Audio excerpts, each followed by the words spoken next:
And the art of punches is when you could throw two punches that sound like one. You could throw a punch, you can hear them. They were two, but they sound like fucking one punch. They don't understand. Anybody that hears this understand the art of fighting. They know what I'm saying. He do two punches that sound like one.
Yo, mic check, mic check. We back.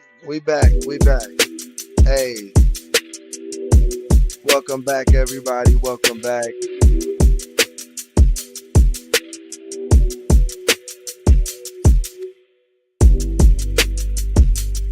Hopefully, everybody's having a good day, man. I'm having a pretty good day.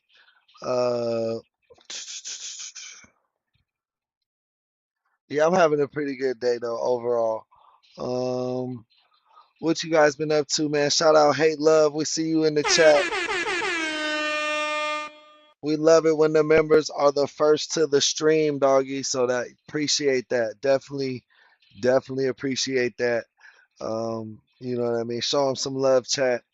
As people start to come in, make sure you hit that like button, man. Looks like you've been on it. Yo, Bradley, welcome to the chat, my boy. Welcome to the chat, my boy. Welcome in, man. Nice to see you, Brad. Man, really good to see you guys. You know what I mean? Got some cool videos lined up for you. Hopefully we get a jump in chat today. Hopefully it gets moving. Hopefully we move in the chat. But yeah, man, hopefully everybody's having a good day, bro. It's nice weather. It's not too hot. It's not too cold where I'm at. So hopefully you guys got good weather too. First show is from our first video we're going to be reviewing is from Midwest Patrol. He was getting a warning until they opened the trunk is the title. On May 10th, 2025 in Marengo, Illinois, an officer noticed a vehicle speeding. When the officer caught up to the vehicle, he saw that the driver did not have any taillights on, leading to a traffic stop.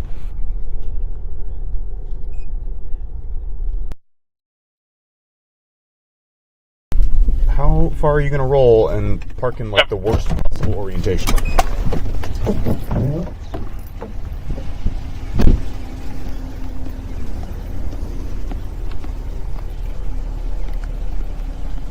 Hey boss, how you doing? Good, how you doing? Good, man. I'm Sergeant Boyce. The reason I'm stopping you, on top of the speed, you were going a little quick through here. I don't really care about that. I was already planning on pulling you over. You got no taillights on, no headlights. You got fog lights, but nothing. Nobody can see you from the rear. There you go. Sorry. You got a chicken in there? Bro, drunk as hell. You see how glazed over his eyes are? Y'all see his eyes, bro? His shit look pink, bro. Super slow reaction. Bro, it's super faded. What was Yeah. that? All right. So you got the insurance for the car as well? I'll look for it right now. On my Perfect. phone. Yeah, if you can get it pulled up, that's great. Okay, thank you.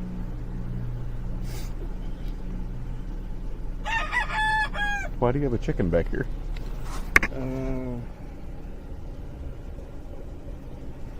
Let's see,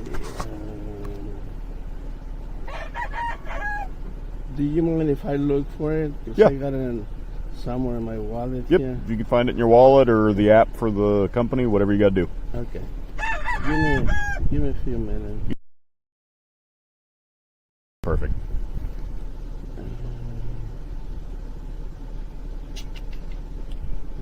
All right, while you work on that, I'm gonna run back and get started. As long as there's nothing wrong with the license or the registration, and you can find the insurance, it'll just be a warning. Okay. Okay. All right. Thank you very much.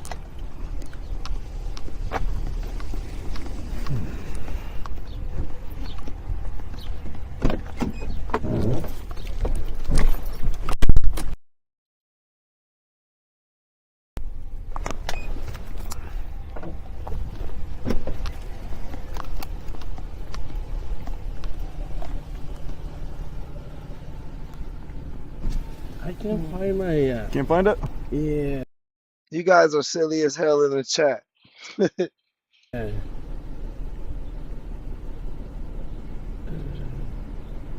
Who's the insurance through? It's farmers insurance. Farmers? Do they have an app that you could download? How do I go to wallet? Well, not wallet. The App Store?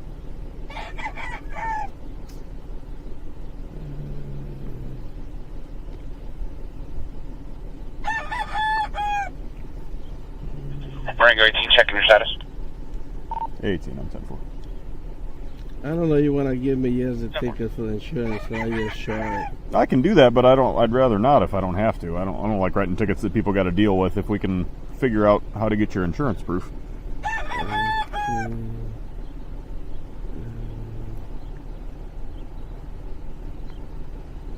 Let me make a phone call to see if they can. Yeah, send if you it want to to, me. you can try that. I imagine at this hour there's probably not anybody around on a Saturday, but I want to call my wife to. oh, that works. Yeah. See if she's got it.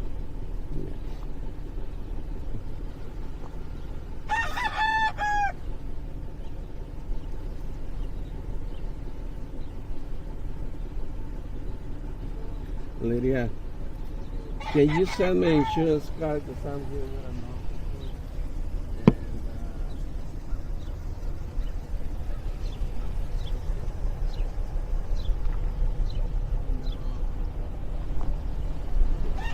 Can you please text it to me? Okay. It's gonna take 1 minute. Perfect.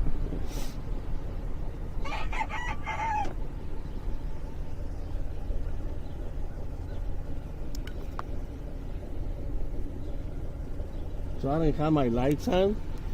Yeah. Yeah. Just the fog lights in the front, but no tail lights at all and no headlights. Yeah, I had them off. I thought I had it in the auto. Are they on right now? So they should be when you got auto. Yeah, you got tail lights. As long as your foot's not on the brake. Yeah. Is your foot off the brake? Yeah, there you go. Okay. Then yeah, you got head and tail line. You got it, Lydia? So why do you have a chicken? Or why do you have a rooster in the car? Oh, because I'm going to take it to one of my friends. Why are you getting rid of him? It's because I just don't have the place and the time to have him anymore. So Okay. Did you move? Like, why are you getting rid of the chicken? no, I just don't have time to feed him anymore. Okay. So do you have hens or just the rooster? Hence too. So you do have time to feed him. Yeah, I had time to feed him, but right now we're getting busy and there's no time. So why are you only getting rid of the rooster? Okay, give me 1 second.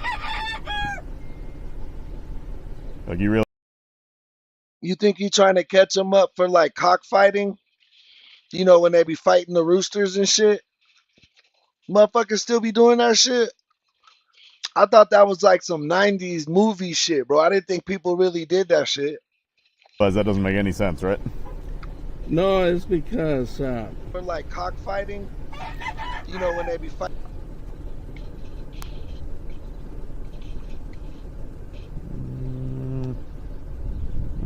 There it is. Good deal. 8,700. Thank you.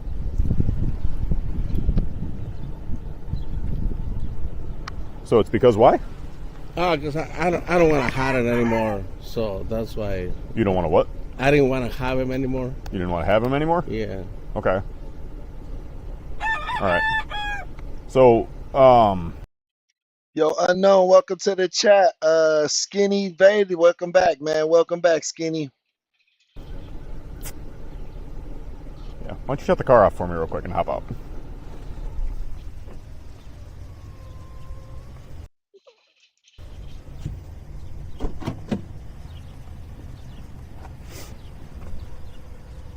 All right. So, no. So initially, you said you just don't have time to feed him anymore. Yeah, I didn't want to. Nothing on you. I got to worry about weapons. No. Nothing like that. You mind if I check you real quick? No, go ahead. All right, that's cool. You don't have anything that's gonna stick or poke me, right? No. Okay.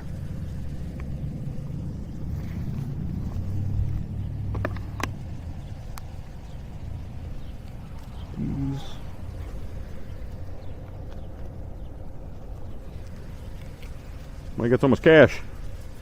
No, I just got it. You what? I always carry. You always carry a large amount of cash? No, Okay. but Well, that's a lot of money, man. What are you talking about?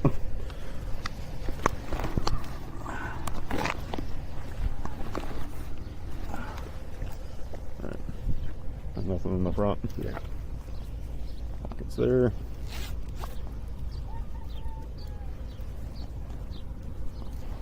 Alright. Thank you. Okay. Okay. So, you just didn't have time to feed the rooster anymore. Yeah, I'm just. But you have hens that you're not getting rid of. No, So I have chickens, and I feed my chickens at the same time I feed my rooster, and it's the same amount of work. I have hens. I'm getting rid of everything. Okay. Yeah. Okay. So why are you only transporting a rooster right now? No, because I'm gonna give it to my friend. Right. Yeah. But he's not taking any hens, just a rooster? Well, he's taking some hens too. Okay. Yeah. Okay. Nothing in the car I got to worry about? Guns, drugs, knives, bombs, Oh, stolen no. property, nothing like that? No. Okay, cool if I take a look, man? Yeah, no, that's fine. All right. 22 from 18, 25 with me. All right, I'll have you hang out with my other.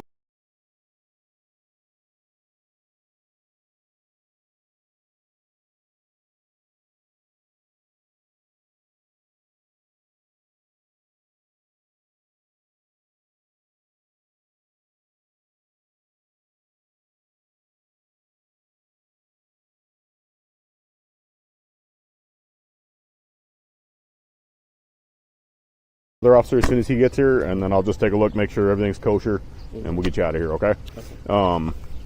Yeah, where are you so are you coming from home right now? Yeah, I'm coming from home. Yeah. Okay. Where's and the home is in Plainfield, right? Okay. Okay.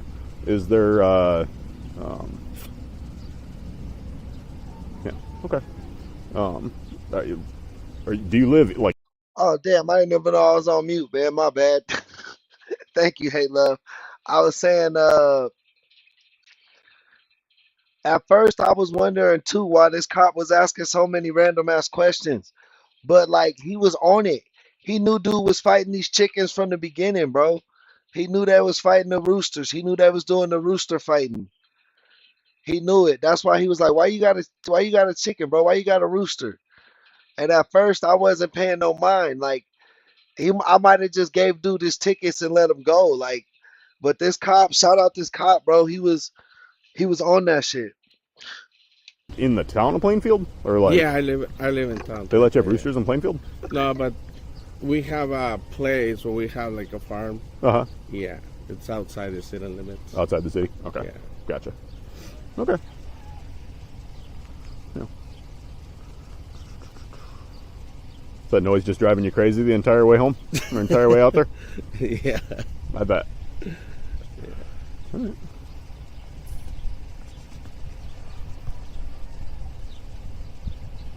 So I thought you was gonna give me a warning. Yeah, I still plan to. It's, that's not going to change anything.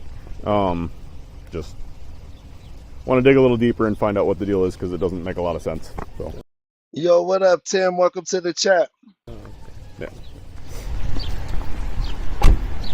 It's a little weird one, but I think the dude's coming from a cockfight. He's got a rooster in the back of the car and a large amount of cash on his person.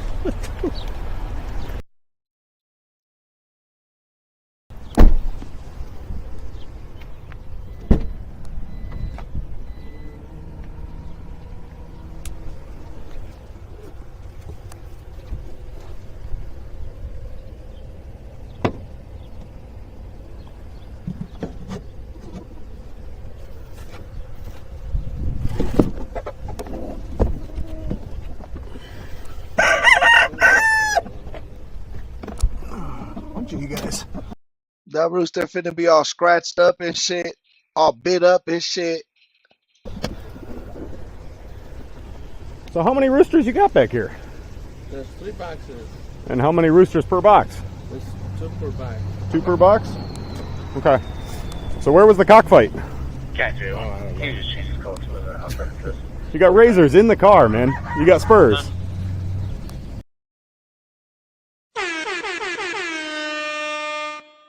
Tim called that shit, man. Shout out Tim in the chat. He called that shit. He called that shit. He called that shit, man. He Detective Tim in the chat, bros. No, You got spurs, large amount of cash, and roosters in the car. You're coming from a cockfight or you're going to a cockfight. no, I don't. Yeah. No, I don't do that. Uh-huh. All right. Then why do you have spurs? Oh, I didn't know there was spurs in there. What do you mean you didn't know there was spurs in there? It's in a... Okay.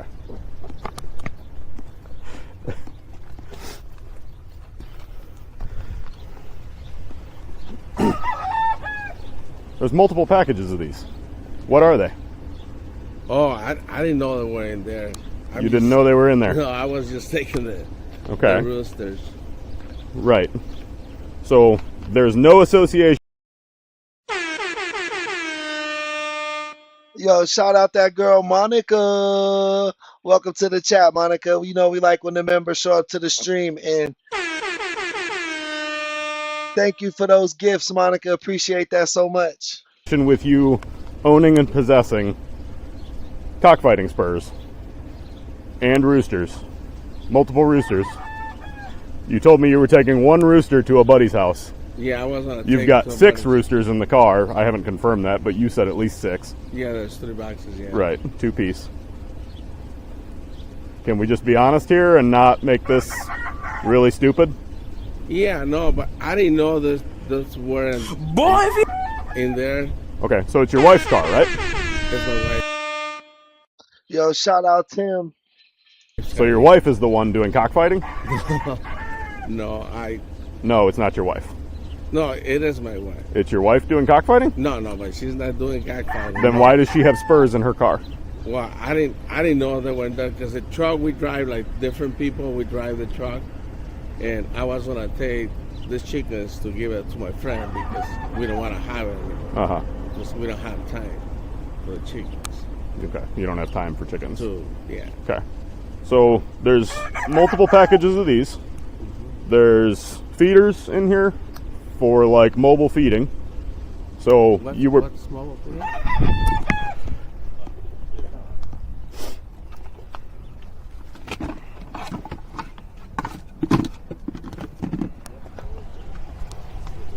So you got hang-on bird feeders to put feed in for them that you took with you, along with spurs. Hey, this cop knows hella about this cop knows hella about fighting, bro. He knows hella about chicken fights, bro. He was on this shit from the jump. All of this is pretty obvious that you're going to a cockfight or coming from a cockfight. Obviously, I would assume, unless they all won, you're coming from, or going to, I mean, right? No, Because otherwise you'd have dead chickens in here, or, you know, yeah, or have blood on you. So, more than likely. You can search me and. I understand that. You're going to a cockfight, not coming from one. That's what I'm telling you. To a cockfight, no. Okay. All right.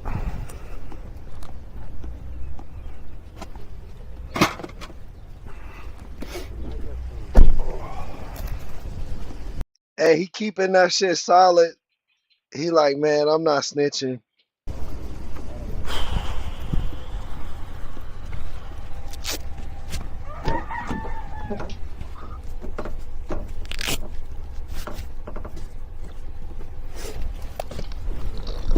Rango, unit check your status. Marengo 18. Search by consent.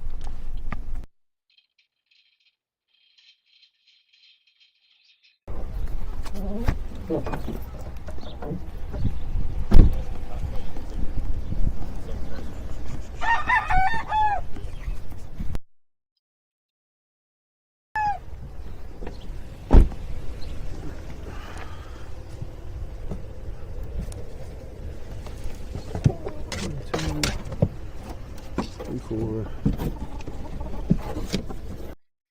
I don't know, Skinny, because then people gonna start fighting dogs and shit, and they don't like that. Like they don't like when people fight animals, bro. And then they gonna probably start fighting lions. Like they're not gonna let people do that shit, bro. It's just like too many animal activist groups to let that happen, bro. Too many people are looking out for the animals to let there be like an animal fighting league.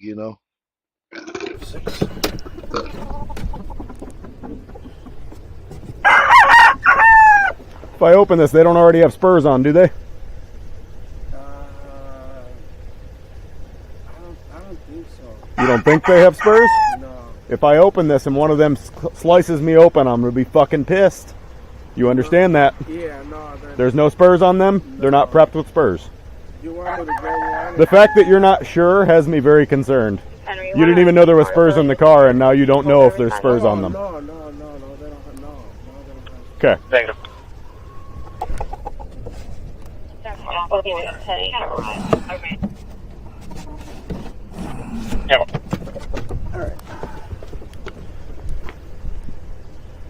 Okay. I was telling the officer, Uh huh. I mean, because he asked me if we had more. I didn't know that you could like rescind it. I didn't know that was something you could do. I thought after you gave them the approval, they could run through your shit. Chickens, and I'm telling them that in the place we have like a wedding venue. That's why we're getting rid of it, because we do weddings in, Okay. in our place. Okay. And I saw the business cards in there. yeah. So that's why my wife has been telling me from a long time to get rid of them, because they don't look right in our venue. So that's why we're gonna get rid of them. Gotcha. Okay.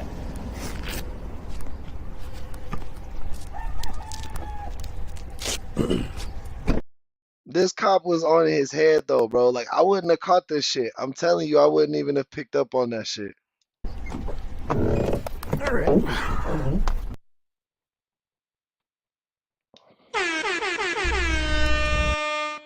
Shout out that girl Monica. Thank you for the gifts. All right. So the biggest question, man, when I send the syringe that's in there and the needle that's in there to the lab for fingerprinting and DNA, what are the odds that yours is on there? And the knives. Bro, the worst thing he could do is talk to this police officer right now. Like he really should just be like, I don't know, bro. I plead the fifth. I want my lawyer. And just take me to jail or give me my tickets. But like just try to end this shit. Talking to this guy isn't gonna help him at all. On the packages or what? What's that? I don't think it's gonna come with fingerprints on that. Right. Yeah. And DNA The DNA is the blood, or is what? I don't understand. Bro, really? That's the most type of people I see with them. So like I wouldn't have thought it was sus.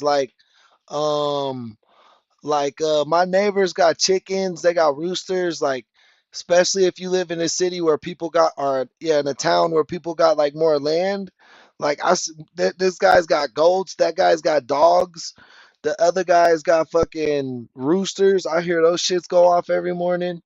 Like, yeah, bro, it'd be people that have shit like that. So I wouldn't think nothing of it. Like, that's crazy. Just touch DNA, that you have touched it. What's the odds that you have touched those? Oh, I took the bag. Uh-huh. Yeah, I grabbed the bag. I put it on the side, on the bottom. Yeah. Right. Yeah. Okay, so what did you think was in the bag?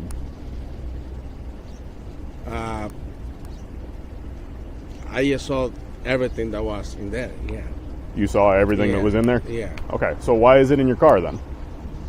Because I was gonna give it to this guy, the guy that I was gonna give him the chickens, and I was in the bag. Yeah. Okay. All right. Why don't we? Where's your phone at? Let's see that real quick. We're going to put that right here, okay? All right. So, all right. So, to be clear, why do you own and why did you have them to give to this guy? Why do you have this stuff? Okay. Yeah, bro, talking way too much. All he gotta say is, I don't want to tell you shit, bro. I don't talk to police. I don't answer questions. We had the chickens in this place where we do the weddings, and we wanted to get rid of them because my wife didn't want them there. So that's why we were gonna get rid of the chickens and give it to I'm not necessarily talking about the chickens. I'm talking about the bag full of stuff that you said you're going to give to this other guy. Okay. Why did you have that to give to this other guy? Okay. In that place, there's another person also that had some chickens. In what place? In our place. Where you live? Yeah. Okay. And not where I live, in the place where we have the venue. Mm-hmm. And he gave me the bag and said, let's get rid of this. Give it to that. Okay, I give it to him. Why I brought it to get rid of it. You realize that that's just a super weak, like, it makes zero sense. That guy, some random dude who also lives at your house? No, or stays with you? It's a person that has chickens. So who is he? What is his name? Well, I Bro, just snitching on random people now, bro. Like, yeah, you going bad, dog. Don't do that.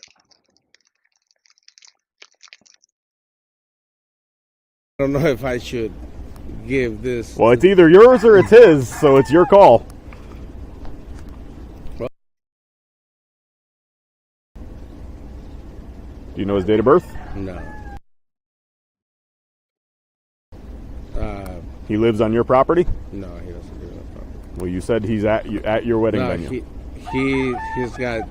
he had. You think he just made up a name or that's a real name? What y'all think? Chickens there.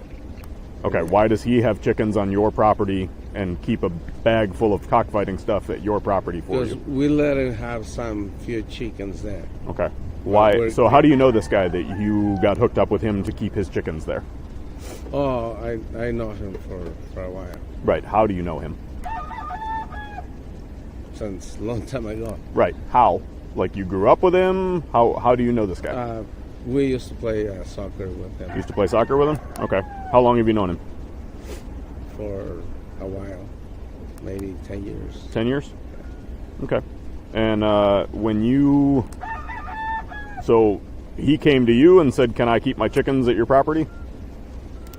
Yeah. Yeah. I had some and he had some, And when do you do all the chores on his chickens? Like, does he come over all the time or what? he used to come over. He got rid of some, and I'm getting rid of this, so we'll no longer have any chickens there. Okay. So these are, what do you Bro, probably train and sell the chickens. That's what I'm thinking. He got hella cash on him. He got 6 chickens in there. I think bro, sell them and train them. mean? You'll no longer have any chickens there. No, we're These are the last of your chickens? yeah, that's the last year. Okay. What happened to all the hens you said you had? We'll give him. I just away. asked if these are the last of them, and you said yes. Yeah, those we got rid. So of. what happened to the hens that you said you still have? No, we don't have it anymore. I asked you if you had hens earlier, and you said yes, I have hens. If we had hens, yeah, because we had. You didn't say I had hens. You said I have hens. Well, it's. I said, and you're still feeding the hens, and you said yes. And I said, then why does it matter that you don't want to feed the roosters anymore? And you got real quiet. It's a little confusing. So you're lying. Like, stop lying. There's no reason to lie. Get it over with. No, officer. I mean, I told you that we're trying to get rid of what we had there. Yeah. Okay, because we didn't want to have it anymore. Yeah, bro, I got all this cocaine in my house. I don't want it at my house. I just want to sell it. Like, I'm just trying to get rid of it. That's literally what this guy just told the police, basically. Boy, if you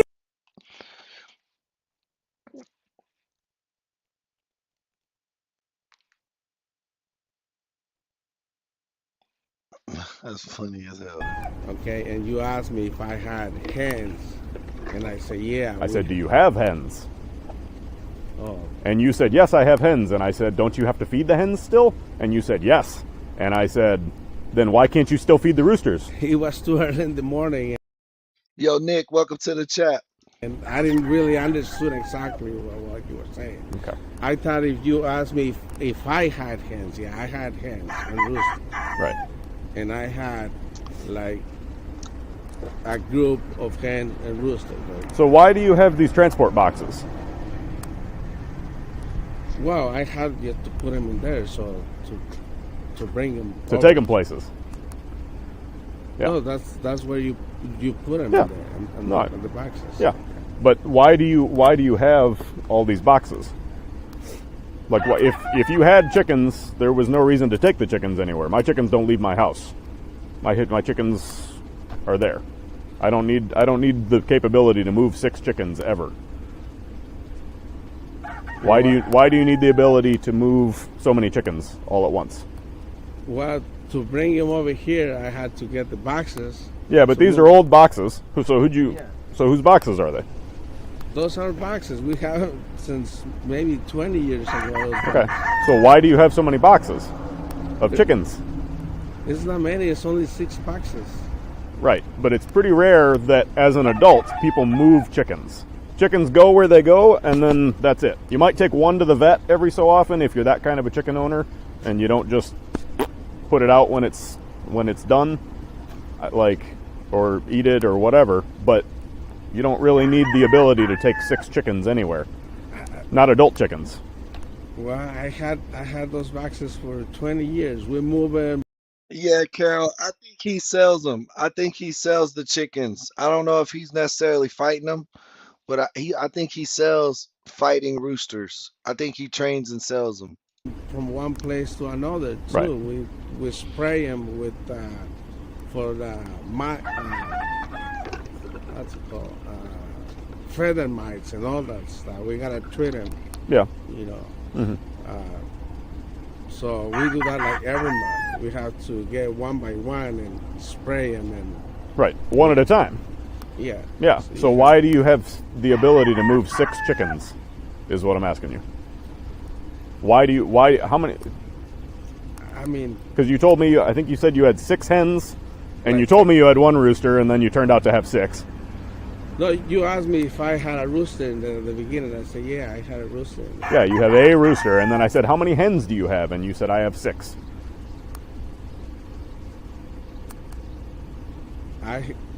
It might be a language barrier, or he could just be playing the role. But I think there is slight of a language barrier, and he's faded.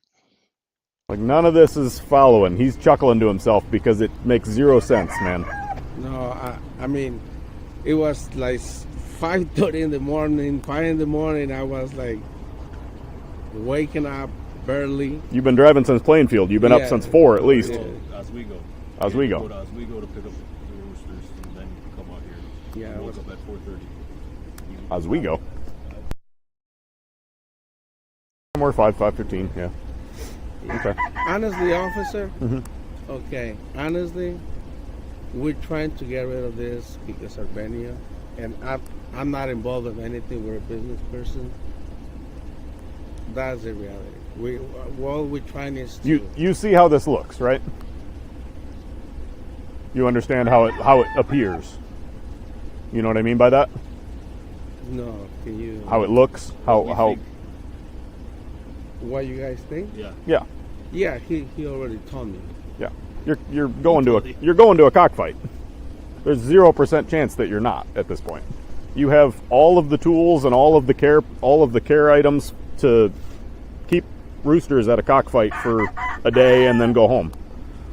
You have literally everything that anyone would need to go to a cockfight. And you got cash to. And a large amount of cash for betting. Yeah, I was. So, actually, let me see that real quick. You got around 10 days. 10K? Yeah. You said it. They about to take his bread off him. It wasn't much. I counted about No, 51, and then he told me I it was told about him it was 95 like minutes. 90, 94, 95. Hey, Chris, how's it going? Welcome to the chat. Okay. All right. Because you said it wasn't much cash, and I said that's a lot of cash, man. What are you talking about? Yeah. I told him they always pay me, and the venue they always give me cash. Yeah, it's cash business. Yeah, I get that. Okay. Well, why don't? What are you thinking of, sir? Right now. I'm waiting to find out what I'm doing with you. Like I said, we're a business person that we're trying to get rid of this. Mm-hmm. We don't want to longer have. Bro, you going to jail. Just take that shit.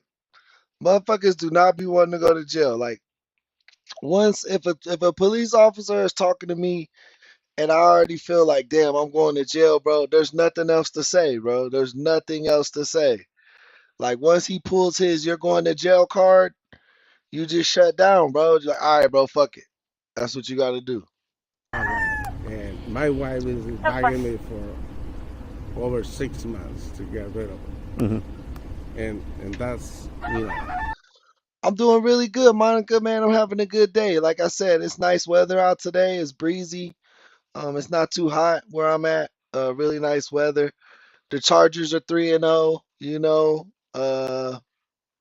having a really good week, man. Hopefully we got the Giants this week. The Giants aren't a really good team. So hopefully we could get that win. You feel me?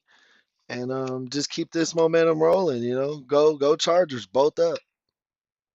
So does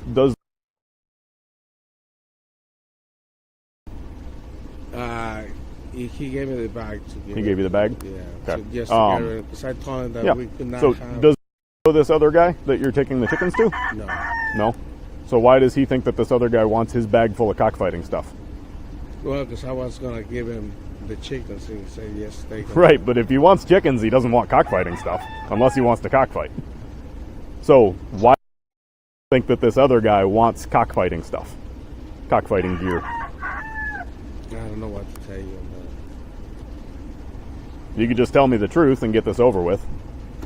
No, I mean, that's the truth. We're just trying to get rid of him. That's it. Mm-hmm. That's what we're trying to get rid of him. We don't want him anymore. It's just I'm right outside LA. I'm like an hour and a half outside of LA, Nick. But yeah, man, shout out San Diego, man. Shout out all my Cali dudes.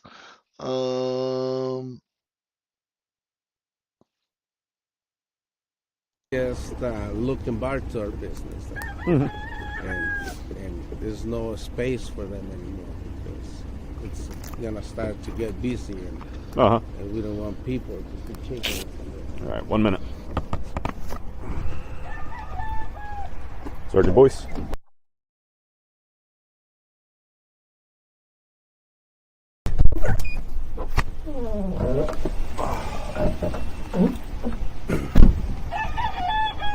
All right, Jose. Whose car is this? That's Snitching. I thought he said it was his wife's truck. And then how long have you owned it? since new. Since what? Since brand new. Since new. All right. Is it paid off? Yeah. Okay. All right. So with everything that we're seeing, man, you're under arrest for a couple of offenses, all related to cockfighting at this point. Okay.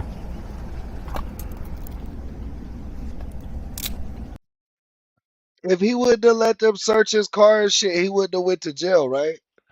He didn't have to go to jail off this shit, right? He kind of talked himself into that, right? Or am I tripping?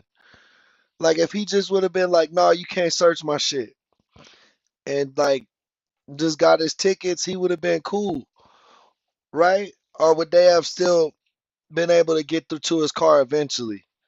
Let me know in the chat. Let me know. You got any injuries? Do you need 2 sets of cuffs, or are you okay? No, I'm okay. All right. Fingers behind your back. All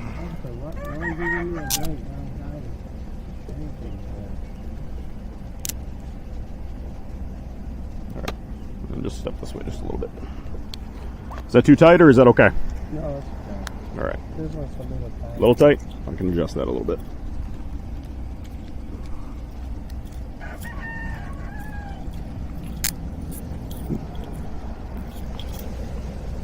There goes. That better? Okay. McHenry, Marengo 18. 83 with a J3. Okay. Would you mind contacting animal control? Let them know. Thank you, because we're going to need them to come out here.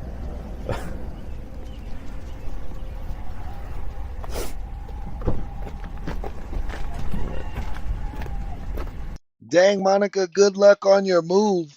I know moving places can be stressful. You know what I mean? So hopefully you're moving for good reasons. And if not, hopefully they become good reasons. And yeah, man, just I hope you're prepared for the move because I know it could be a lot of work. Watch your step. There you go. All right, doors coming in.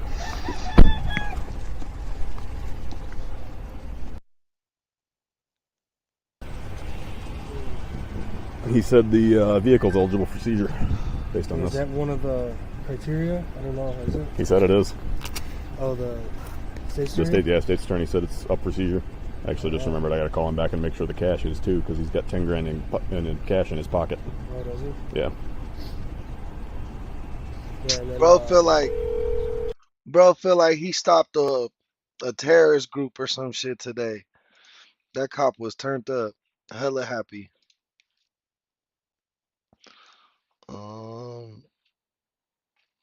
Our next video is from Explore With Us. It says dad discovers his wife's secret. I basically like to be babied. He's my daddy. Oh, we have a closet full of them. Of diapers? Yep. Oh, yeah. And other ABDL stuff. There's a whole strain of stuff. Like, it's not just diapers, there's everything that you can think of. Interesting. He sometimes will get diapered with me, but he's like a diaper lover. I wore diapers in interviews to relax. Okay. Literally. In fact, I call it my good luck charm. On April 16, 2025, officers investigate the unsettling claim that unthinkable images of a 4-year-old child are circulating online. What they ultimately Nope. I don't even want to watch it, bro. I don't even want to watch it. Nope. Nope. Nope. Nope. Dire Rune Blocker was We go into the killer girlfriend's worst nightmare, police interrogation. This one's from the suspect seat. shot and killed at a barbecue in Brooker, Florida. Even though his new friend Derek Williams was the attacker's actual Dire Rune Blocker was shot and killed at a barbecue in Brooker, Florida. Even though his new friend Derek Williams was the attacker's actual target, investigators quickly determined it was a case of mistaken identity, which later uncovered a tangled relationship between Derek, Jasmine Webb, and Doug Haya. So all this is nothing? It's whatever you want to take it as. Tatted, so I know it's real. 6 months and counting. But he don't mean shit to you. I know what I mean shit. You said I cussed my mom out. What's that? He cussed your mom out? No. I said, you see, I cussed my mom out. I cussed my daddy out. On May 17, 2021, in Brooker, Florida, police responded to a call about a shooting that left Tyrone Blocker dead during a barbecue at his friend Derek Williams' home. Upon arriving at the scene, they found Tyrone Blocker lying on the Man, R.I.P. Tyrone, bro. That's messed up. ground covered in blood, while Derek sustained only minor injuries. Initially, the police were puzzled about why Tyrone Blocker was killed, but after interviewing witnesses, shocking information came to light. Hell yeah, Monica, I'm super proud of you, man. Do that thug thizzle, man. It's hard. It's hard as one person out here. You know what I mean? You're just all by your, it's just you. You're an army of one, you know? But you got this, and I'm proud of you, Monica. You've been killing it. The case might have been a case of mistaken identity.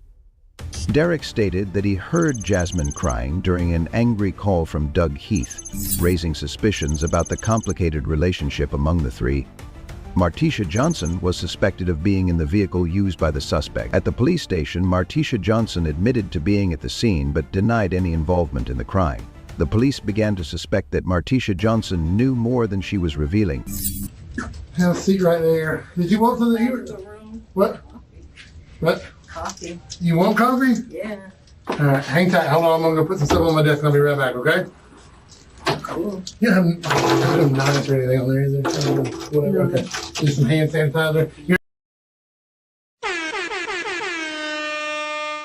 Shout out that girl Nicole, man. Welcome back to the chat. You know, we like when the members show up to the live stream, guys. Show her some love. You're gonna mace me when I come in here? No. Okay. What is this? I didn't do that. Chocolate. They locked me in the room. Oh no. So she shot her boyfriend. Hey, that boy Tony, man.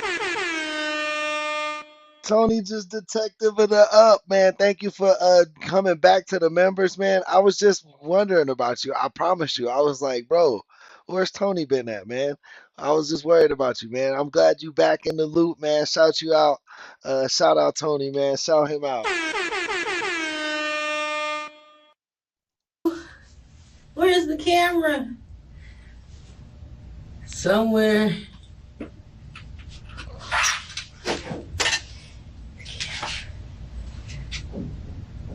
I'm like trying to tear it down, squirt to take the alcohol. It's like missing the damn thing in there. That don't work. Dang. I hope you're okay, Tony. That's my number one concern. And I'm glad you made it through the other side. That's for sure.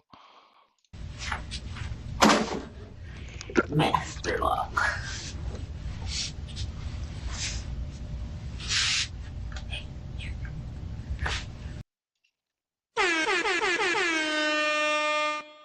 Yo, that boy Ocean just popped up.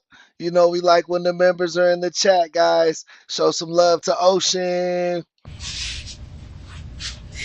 Yeah, I'm definitely sitting in the comfy chair. And you guys are getting the hard ass chair. Yes, you are. I'm stressed now. And I won't get the comfy chair. Yeah.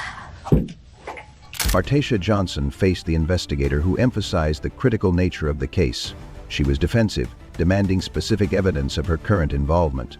The investigator tipped that she could be a witness or a suspect, but Martisha Johnson refused to cooperate, escalating tensions. Her rights were read, signaling an impending... It's one of the crimes I investigated in addition to others, okay? I'm on a squad that investigates murders. When I go talk to people, more often than not, it's because somebody died, okay? So I know we talked about on the way over here, living your life and doing things, you know, like enjoying your life, not being worried about death. Well, I'm reminded that people die every day, okay? In this instance, somebody died. Somebody who I don't think, not that I'm going to say who deserves and who doesn't deserve to die, but somebody that... He coming straight in with the heat. I think we're going to like this detective. He coming straight in with the heat. Maybe. Let's see. By all accounts, did not deserve to die.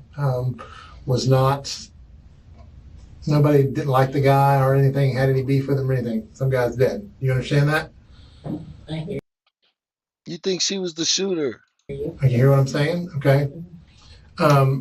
Now, although, you know, you requested to be transported here in handcuffs and all that stuff, and I impressed my colleague that wasn't the best idea. You agreed to drive yourself here. I jumped in with you. We drove here. Everything was good. Had a good conversation. Learned a little bit about you along the way. But now it's like, you know, time to... Game time. Yeah, well, game time. Yeah, right. You said you're an athlete, a very accomplished, decorated athlete who is very familiar. If that's in terms you understand, it is kind of game time. I like to afford everybody the opportunity to tell their side. Okay, I like to afford people that I believe. Bro, talking too much. I thought he was gonna come in with the heat, but Now he talking too much. He like that detective that was like, I'm real. Yo, I'm real. I keep it real. Remember he kept saying that shit. Clearly, you knew we were there. I think you probably can sum up a situation very quickly. Bro, I fast forwarded this shit. He's still talking, bro. Is that a fair assessment? I look at things and I try to make the best sense out of it, of the black and white. Okay. So, given just the gravity of the situation, okay, the fact that we're here at a police station, you have not had handcuffs. Yo, shout out that boy Scouser. Welcome him to the chat, man. You know, we like when the members show up to the live streams. On you, okay? I have not told you at any point that you're under arrest, all that stuff, okay? I do want to equip you with your constitutional rights, just so you know, okay? So we're on the same page before we get to talking about criminal activity, not necessarily on your behalf, okay, but on behalf of others, maybe on your behalf, I don't know, okay? Hear me out. You have the right to remain silent. Anything you say can be used against you in court. You have the right to talk to a lawyer for advice before we ask you any questions, and to have them with you during questioning if you wish. If you cannot afford a lawyer, one will be appointed for you before any questioning if you wish. If you decide to answer questions now without a lawyer present, you still have the right to stop answering at any time. You also have the right to stop answering any time until you talk to a lawyer. Do you understand each of those? Yes. Okay. And as we discussed earlier, you're very well educated. You said USF and Liberty. Talked about maybe walking on it USF track before. Then life happens, and then you had a blessing, and then another blessing, and then another blessing, and then another blessing. Okay. Was it kind of upsetting when DCF showed up today? It was upsetting the fact that they wouldn't tell me why. Right. They were kind of being evasive and not. And once, like we discussed, you're very inquisitive. You want to know, like you'd rather be confronted with facts and then allow me to like work with that. Yeah. Okay? So you don't want me dancing around here or whatever. Okay. So, I mean, I'll be. Bro, still talking. We like 9 minutes into this interrogation.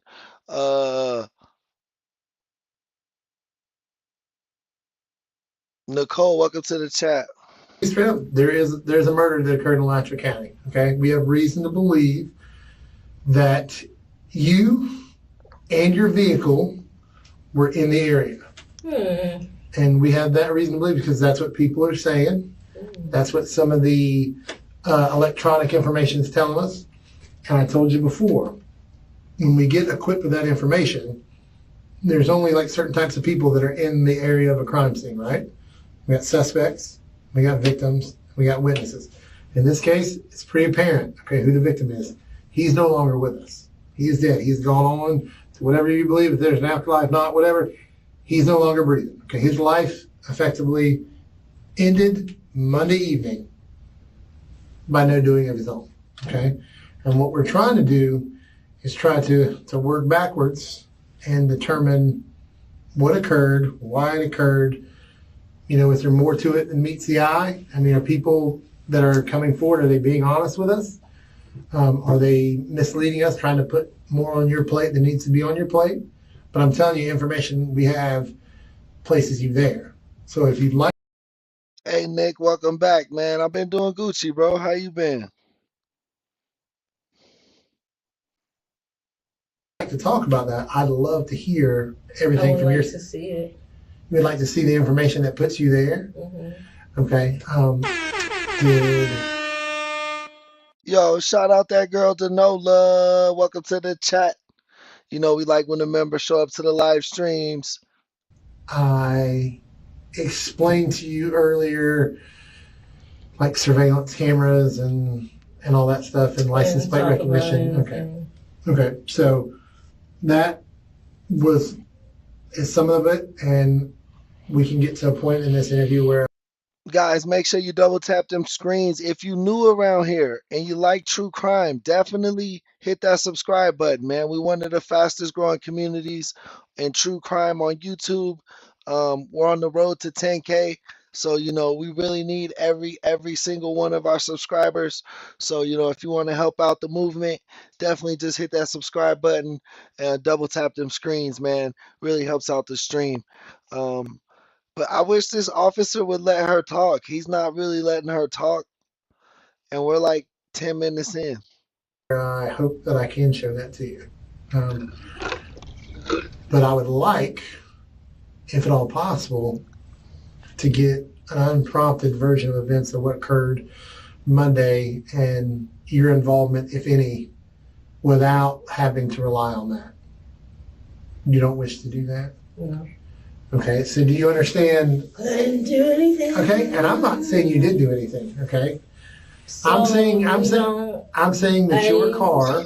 I need to see that. Okay. This how you test your lungs. I see some of you guys saying you don't got the best lungs in the chat. If you can hold your breath for 30 seconds, you have pretty healthy lungs for an adult. But if you can't hold your breath 30 seconds, then you got bad lungs. So if I show it to you, then all of a sudden it's hard. Like, I did that shit, but I had to like make myself do that shit. It wasn't like easy. you're just going to start talking. Is that how that works? That's the magical formula to get you to. If you didn't do anything, I'm not saying you did. I'm saying, yeah, well, because people are putting you there. I don't care what people say. I need to know black and white. Well, I want you to be able to tell your story. I want you to be able to tell your story. Well, no, I want you to be able to tell, not other people, and let the evidence tell your story. And what I mean when I say that is because you put that human element to it, okay? There's a whole lot of reasons a lot of people do a lot of things, okay? A lot of people, sometimes people are made to do things. Some people are forced to do things. Bro is talking this whole time. Some people are asked to do that. I mean, he like a nervous schoolboy trying to get at a girl, like just filling all the emptiness with words. All that stuff. Some people are like, who knows, okay? I don't know what's going on.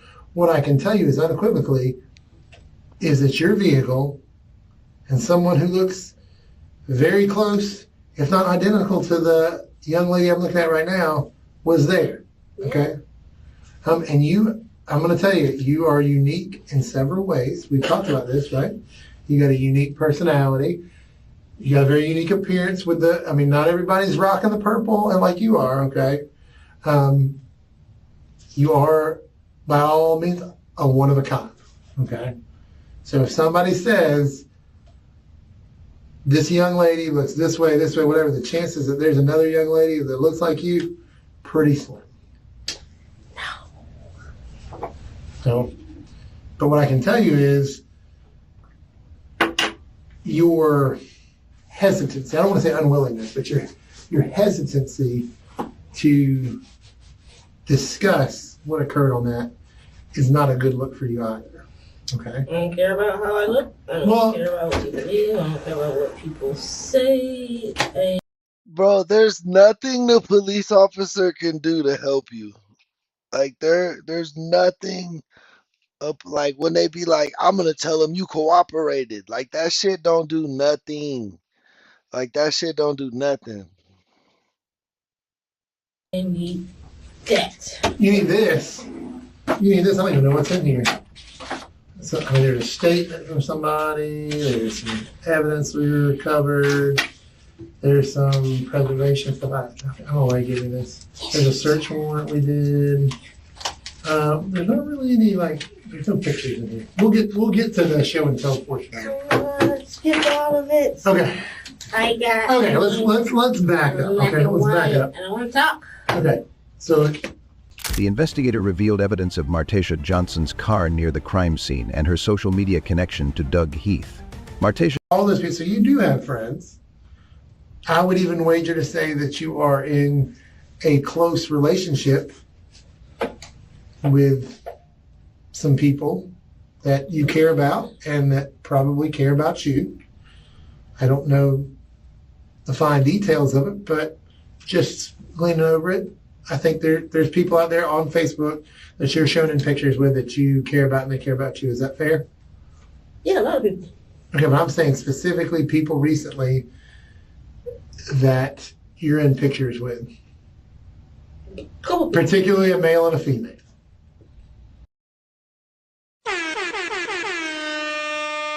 Yo, shout out that boy Connor. You know we like when the members show up to the live stream, man. Couple people. Couple people. Okay. But they're not my concern. They're not your concern? What is your concern right now? You said you want to hear my story. I don't know the story. Right, but I don't want people that whether they're close to you or you think that they're close to you. I don't want you to think that. I don't want us to go off of what they say. Does that make sense? To the people that people say people. The people say people. People say, well, I mean, we can start putting names to it because this is going to get confusing when the people say people and talking in code and all stuff about Facebook and all that stuff. Right, but you said earlier that you appreciated specifics, right? Okay, and I can't give you all the specifics right now, but you know who I'm talking about. So give me a little credit. No. Okay, so I'm gonna. Let's just say. I don't know. Let's go back. Yeah, Ocean, I'm with you, man. Used car salesman vibes, bro, from the detective. Like, he telling her everything, bro. I feel like he told her all the evidence they have against her right now. Which means he feel like he probably don't need nothing from her, but he's not letting any of it marinate. Like, he's not making any awkward silence. He's not like asking her questions, getting her talking. He's just talking. Let's start with nicknames. Okay? Let's say Big D. Don't know. Big D. You don't know who Big D is? Yeah. Okay.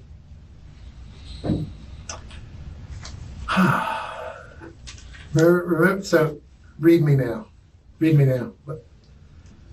Read my body language. Where am I at right now with it?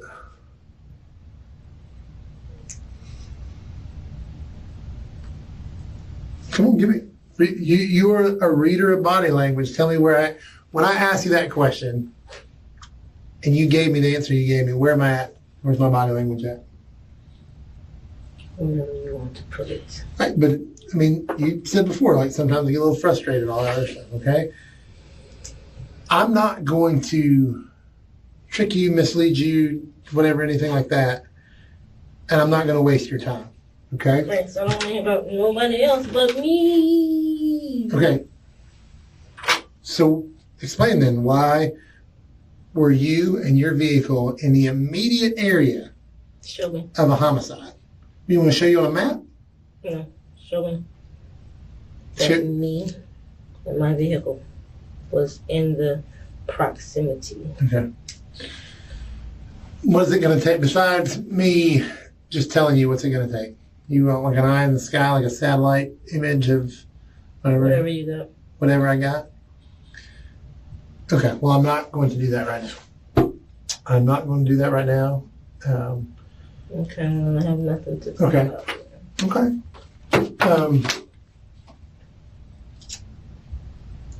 Can we talk about your relationship? No. No? I said at the house it was private. Okay. What Public information that you want to know about my relationship is on Facebook. Right. Anything else? I don't Okay. speak to you. My mom doesn't even know. Okay.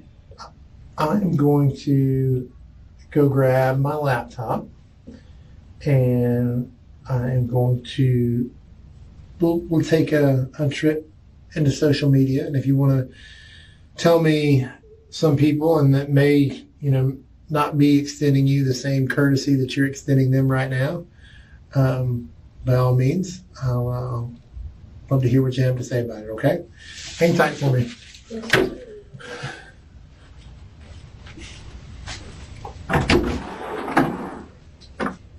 I'll take my sunglasses off.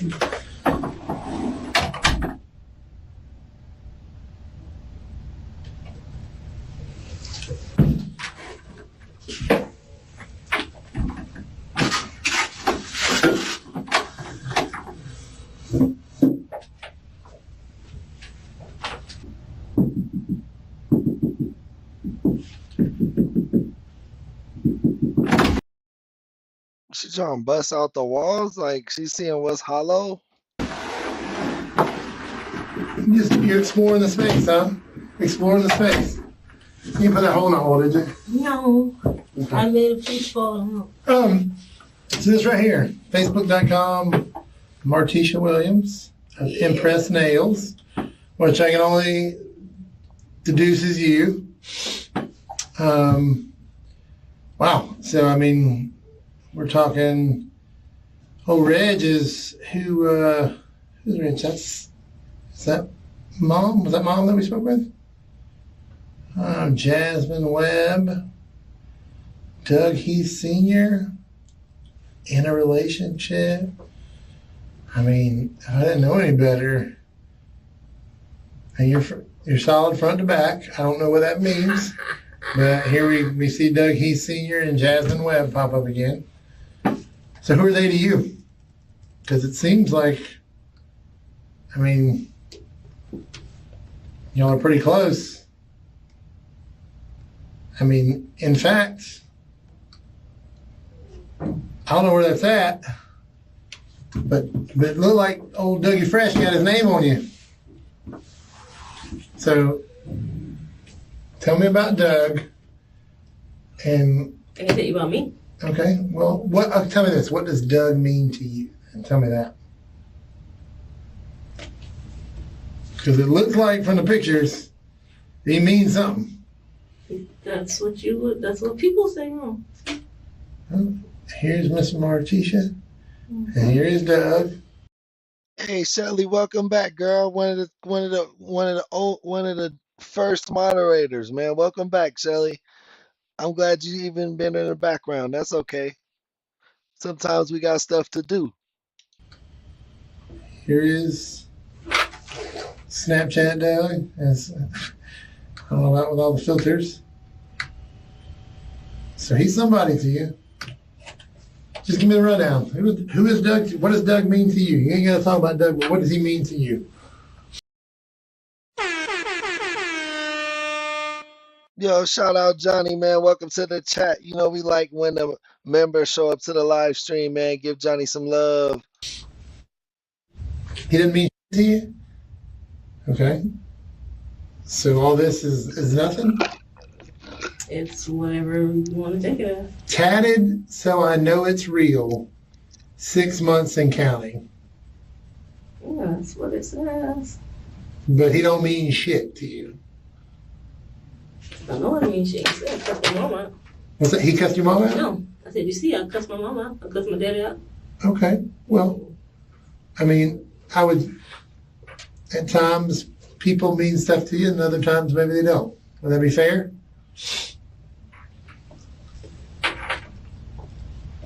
You know what one of the worst parts of my job is I watch people, particularly in my experience, well, I don't want to overgeneralize, but females in relationships where they're men or whatever are not. She probably went through his phone at the family barbecue, and then she got mad and shot him. You think that's what I'm going with right now. That's what I think happened. Doing stupid stuff, end up dragging them down. And here I am, I'm sitting with you, okay, and I've talked with you for I think this case is in Florida.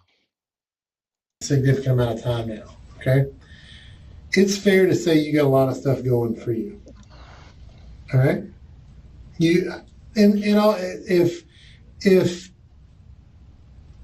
the right situation presents itself, I think someone or some job or whatever could truly appreciate you because... Not now, no. No, there's no not now, no. I'm just saying, but what I see too frequently is people in your situation, okay, with all this stuff in your court. Hear me out.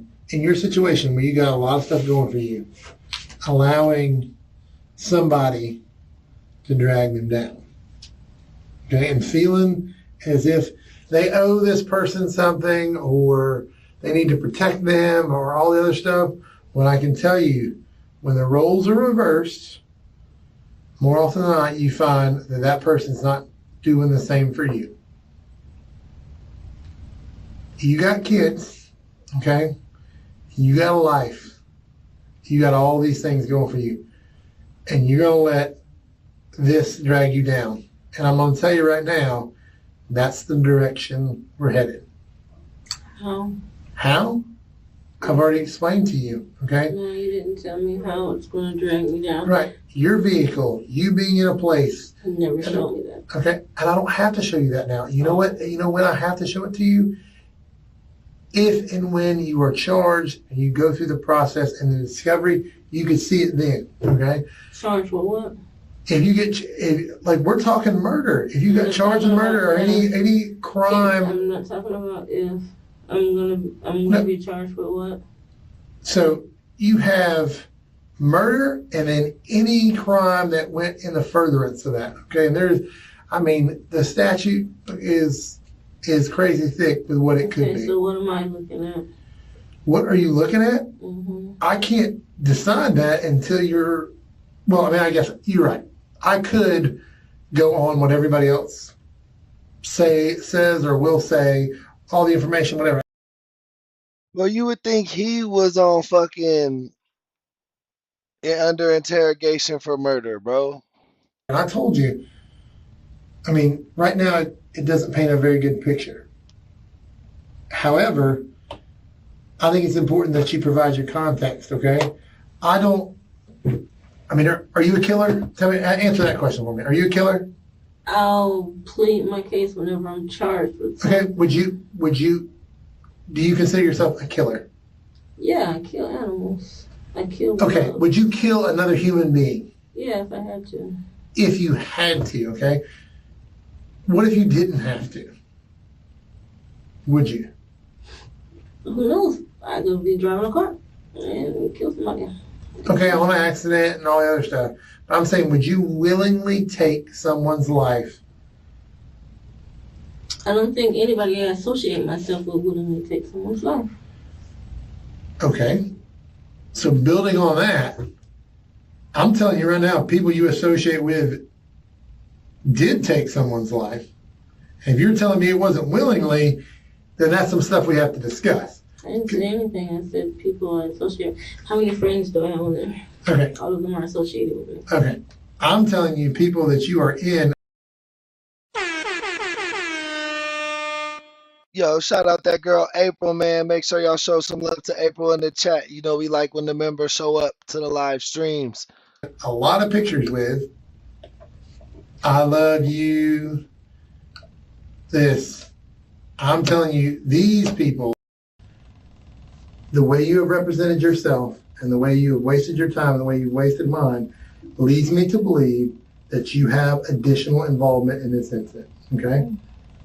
And when everybody else talks, which trust me, they will, and they tell us, and you had this opportunity, you're going to regret sitting here because guess what? Your kids that wrote that letter, you're not going to see them again. I hate to tell you, except behind like bars. That's how they're going to see you for the rest of your life and the rest of theirs. Because I thought you were somebody who maybe made a mistake, got tangled up with the wrong people, maybe got taken along for the ride. I could not have been more wrong because you had an opportunity to sit here and tell me that and you didn't. And I wasted my time and I rolled the dice on you and I was wrong. So that's that. I don't have to show you anything else. I don't have to show you all the things where you hit on the license plate readers. I don't have to show you the surveillance footage that shows you in your car behind his truck. I don't have to show you any of that. You can see that when your representation gets into discovery. So that's that. You're looking at murder. That's it. I mean, I don't know what else to say. There's really no wiggle room there. I was hoping that wasn't the case, but it is. So, unless you got anything else to say to me, I got other people I got to go talk to. You can sit here until we can just transport it. Okay? Just know just know that the chances that they're extending you the same courtesy that you are them is probably something that self-preservation is a very powerful motivator. This guy will not stop talking, bro. There's only so many ways you can play that. Either you care truly about your kids, you didn't want to see them get hurt and all that other stuff, or you knew exactly what was getting ready to go down and you left them there in that car by themselves as what happened down the road happened. I mean, I'm still scratching my head as to why you were there in the first place. It doesn't make any sense. Other than you had involvement or got drug into something. And I was hoping that you got drug into something.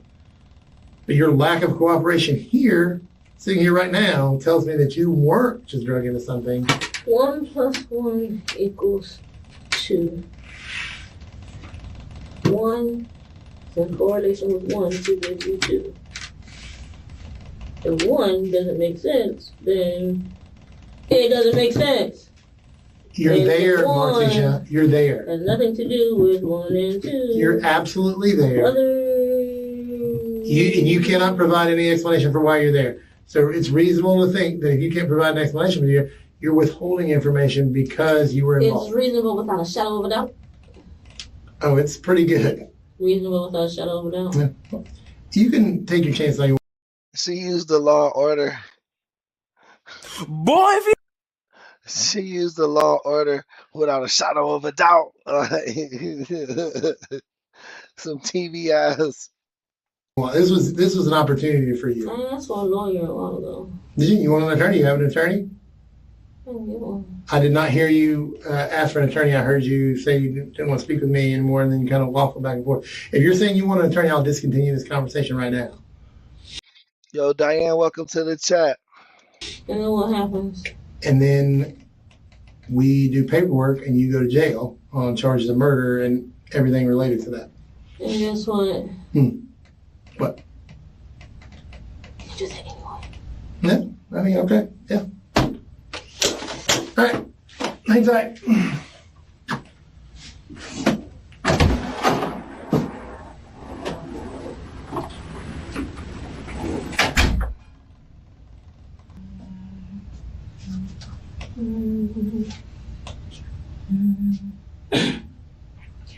Listen to the song in my heart. I think she shot her boyfriend at a barbecue. Like they were having a family get together. I'm not sure what side of the family, but she shot a guy named Tyrone, I believe. Dear star, but can't complete. Listen,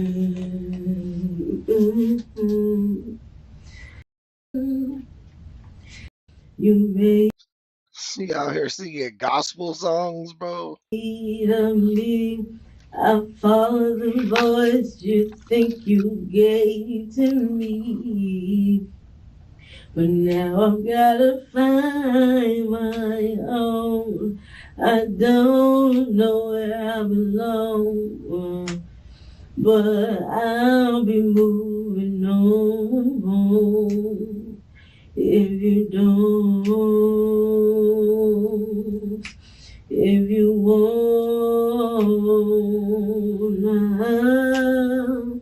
I'll listen to the Boy, if you... song in my heart, a melody, a star, but I will complete. Oh, and I'm done believing you. You don't know what I'm feeling.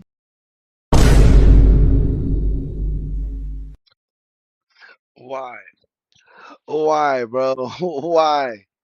Why? I'm more than what you made of me. I'll follow the voice you think you gave to me. But now I've gotta find my own, my own. I wanna be as true. Y'all funny as hell. Shout out Sarah, man. Welcome to the chat.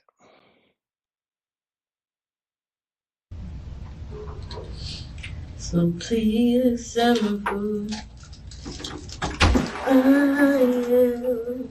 Okay, just know that I nor any other law enforcement officer can talk to you and ask you questions because you've asked for an attorney. Do you have an attorney you would like present? No, nobody? Just know that Doug is on his way here, and we're going to talk to him. And your car is kind of staying with us too. So, no. Yo, Silky, welcome back to the chat, man. You know we like when the members show up, so thank you for coming to the live stream. How'd you know that? Mom can't pick it up. Nope, it is being held pursuant to a search warrant. We are going to seize it and conduct a search warrant for evidence of the crime. To match to the gun we found. Right. Yeah. So. Yo, the chat got me rolling, bro. The chat, y'all, shout out the chat, bro. Shout out.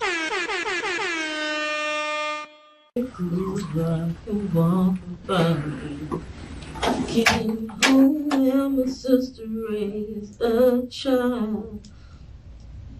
It kinda hurt me 'cause I couldn't have my own now. Miss Johnson.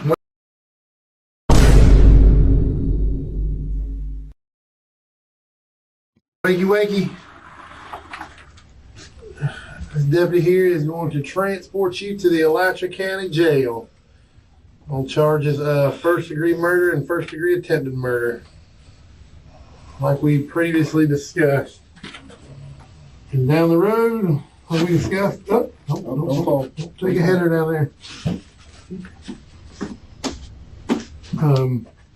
So, just FYI, we're going to. Your car is subject to a search warrant, so we got that. That's going to be in our yard. So if you want to designate a family member or somebody to pick it up, I think your mom might actually be on the registration. So just have her reach out to us, and as soon as we're done with it, we'll make sure it gets to her, so that way you guys aren't accruing fees and whatnot. Beyond that, what's your deal? You're fine in here. You're just cold? Okay. Well, you got to put your hands behind your back and put you in handcuff you, so. We'll get you a blanket when you get there, okay? We're going to take this off for now. I'm sure he can crank up the heat in the car if need be. Yeah, you want to make sure you know. Yo, if you guys are new around here, hit that subscribe button, man. We're gonna keep it rolling. We got more videos after this. Definitely hit that subscribe button, man. We're on the road to 10,000 subs, so definitely help us out. If you want to take it a step further, our membership started at 99 cents a month. You guys saw Tony sign up tonight. Thank you for help and support our movement, our channel, our community. Thank you so much, man. Memberships really go a long way, and we definitely appreciate you guys. Memberships, super chats. This is the heartbeat of the community, and what allows us to actually put so much time and effort into what we put together for you guys. Let's go into our next video. Oh wait, let's see. Notify your mom about the car, so you guys aren't accruing fees of that. As soon as we're done with the search warrant, we'll get it turned over. And as far as all the pictures and whatnot you wanted to see, you can, when you get your legal representation, just request all that in your discovery and they'll give you. Yo, shout out Monica, man, with them gifts. Appreciate that. All the details on that. That's why, sir. We'll get the key going for you, okay? 3 people entangled in a love triangle have been sentenced to long prison terms for murdering a man who was not their intended target. Doug Heath and Martacia Johnson each received 2 life sentences after a jury convicted them of first-degree murder and attempted murder. Under Florida law, parole is not an option. Jasmine Webb, who pleaded no contest to a manslaughter charge, was sentenced to 12 years, with 599 days credited for time served.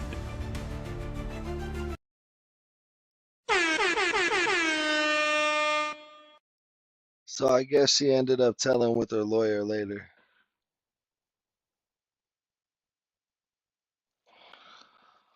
This was a planned killing. All right, this is a part 2. This is a part 2 of one we watched last week. This is from Stranger Stories.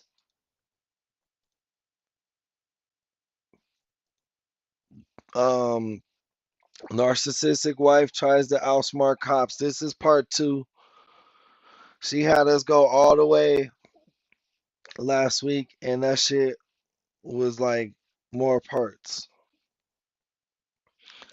I'm thinking they might even hit us with a part 3, but only time will let us see. So let's check it out, man. No. It was a planned, premeditated killing. And more than one person was involved. Why? Why? Yes, why? Why would they do this? You know, Teresa, you know why.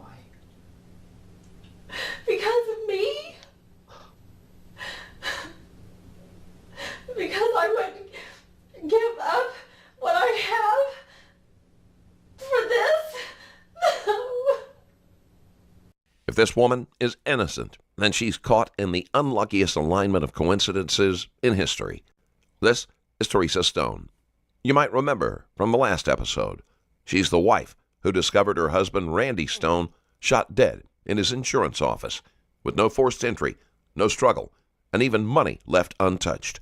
Suspicion fell on the people closest to him, and that meant Teresa was sitting in the interrogation chair. I knew he had that gun, but I knew he got rid of it.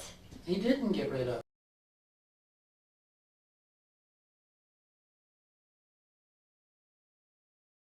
She popped him in their office, right? That's the gun that killed him. Then who has it then? That's what I want to know. It's in the same place where these cell phones are. Then who has it? That's what I'm asking you. I don't know. Who do you think has it? I have no idea. Who do you think got rid of these phones? I gave my phone back to this man right here. Mm-hmm.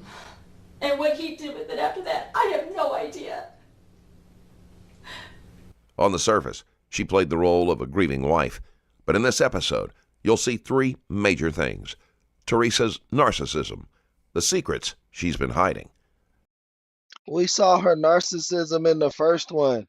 Every time he was talking about her little side dudes, she would get all happy and shit. Like, every time they talked about her adultery, she almost seemed proud. Do y'all remember her? Do y'all remember her from last week? Let me know in the chat.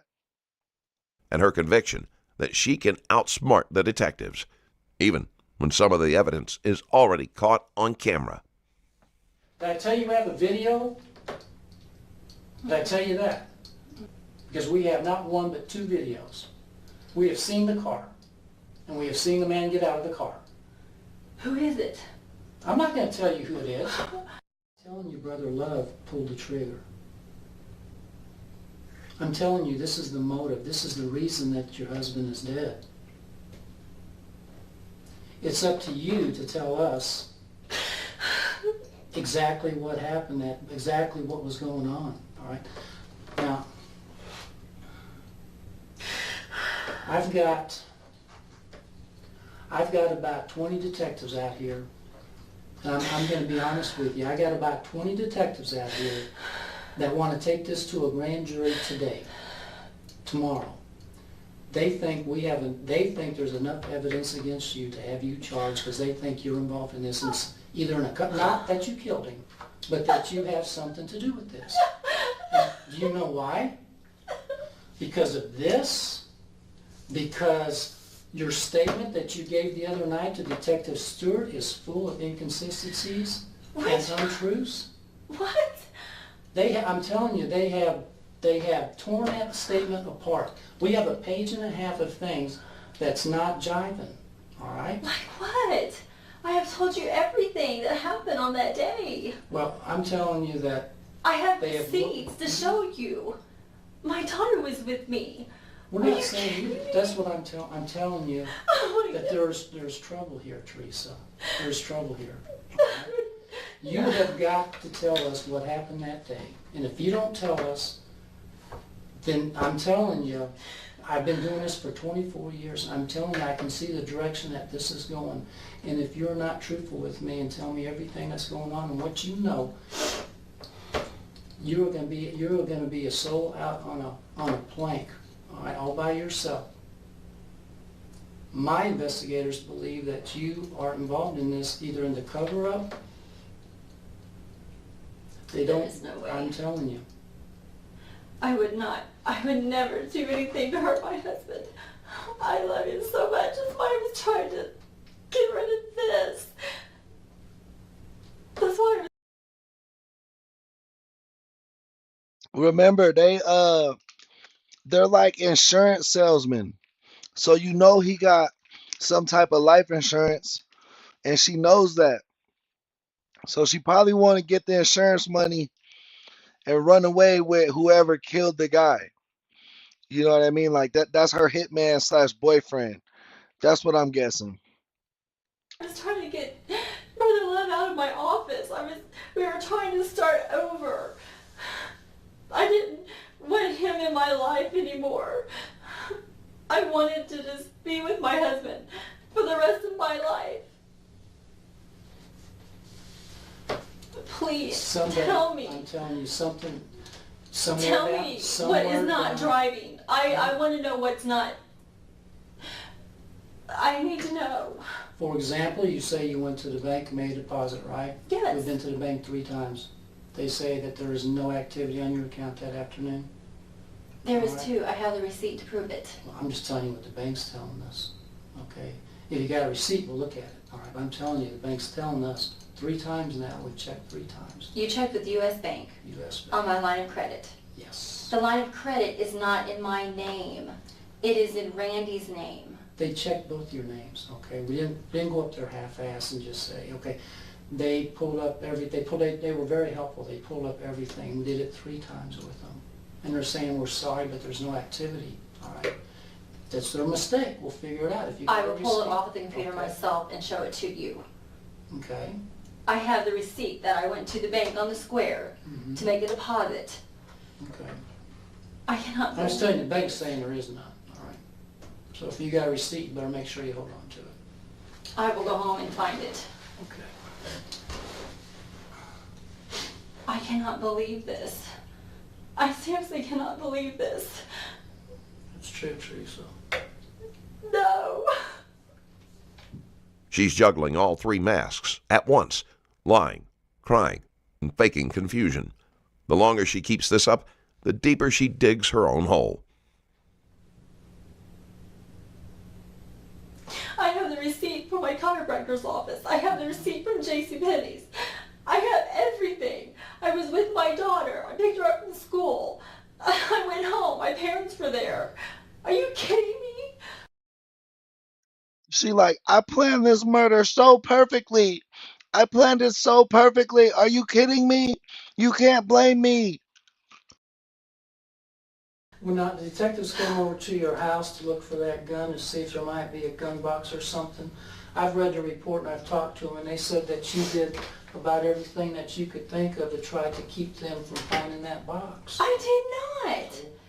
They did not talk to me. They said if it wasn't for Michael, they would never got that box. They didn't talk to me about anything. Well, they said Michael came up there. Michael thought that the gun box might be under y'all's bed. He started to look under, and you Michael shut knows the more door. about that gun stuff than I do. I don't know what Randy does with it. I swear to you, you give me a stack of Bibles and I will swear to you. I don't know anything about Randy's guns. Michael and Randy did all that stuff.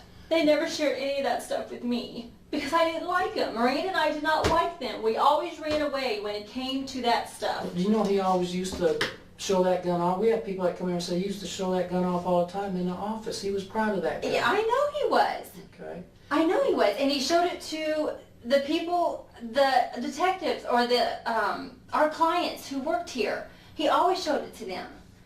I was never in there when he showed that gun to them, ever. Because he knows I don't like guns. I didn't even like him carrying it in his briefcase. I didn't like it at all. Mike said they would clean that gun in the house. But Mike, even your son told me that you knew about the gun. Yes, I knew about the gun. Okay. But you told us you didn't know about the gun. Who didn't know about the gun? You told us that you didn't know about the gun. Yes, I knew he had that gun, but I knew he got rid of it. He didn't get rid of it. That's the gun that killed him. Then who has it then?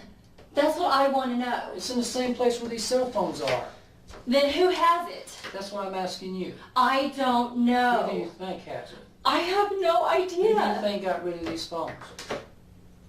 Who has the phones? Or who had the phones? I gave my phone back to this man right here. I like this. I like this detective.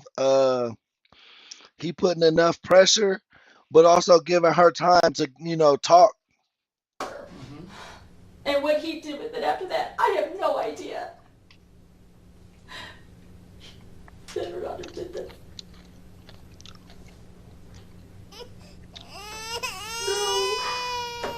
No. Look at this. All her animated gestures are making her look even less believable. No, he couldn't do this. If he had these phones, he's involved. These phones don't fall off the face of the earth. This phone, 217, was purchased 2 weeks before your husband died. That phone was purchased for one reason. Because they knew Randy was going to die. And they needed a way to communicate with somebody that he thought wasn't going to be traced back. You know why? He purchased this phone because his wife found the other phone that he had. And he told me that. That's why he purchased that phone. He purchased that because his wife found this one? Yes. When did he tell you that? The day he bought that phone. How'd that come up in conversation? How'd what come up in conversation? That he bought a new track phone. I mean, how did that come up? Because his wife had the other one. Mm-hmm. And he didn't want me to call it. Okay. That's why he bought another phone. But this one was operating right up to the 31st. Matter of fact, of the two phones, this was the last one that actually made a phone call. And that was about an hour or two after Randy was found deceased. And then they both went blank. And we know this phone was traveling around the city making phone calls after Randy. Did I tell you we have a video? Did I tell you that? Did I tell you we know exactly what time your husband died? Because we have not one but two videos. We have seen the car, and we have seen the man get out of the car. Who is it? I'm not going to tell you who it is. Why not? I am telling you because I'm trying to get some truthfulness out of you. Because I'm telling you that if you don't sit here and tell me the truth about everything you know, I'm telling you, you're going to end up in a whole lot of trouble. More trouble than you could ever imagine. I am telling you the truth about the phones. All I know is his wife found this phone, so he had to go buy this phone. Now, I don't know if he got this phone back and she didn't know that he got it back. I don't know. I did not talk to him on that day. I had not talked to him since that day he left our office because I was too mad. Randy and I were both too upset. So we didn't talk to them or anything. We didn't talk to Brother Love, nobody. We were trying to start our lives over again and just move on because we had already gone to a new church. They're talking about David Lowe, the pastor of her church. The biggest question is, why did his wife draw? So, so she was sleeping with the pastor. She was cheating on her husband with the pastor. The pastor was probably getting with hella chicks inside the church. Draw the line at Teresa's calls. That unspoken secret is exactly what detectives are fishing for. This was a planned killing. No. It was a planned, premeditated killing. And more than one person was involved.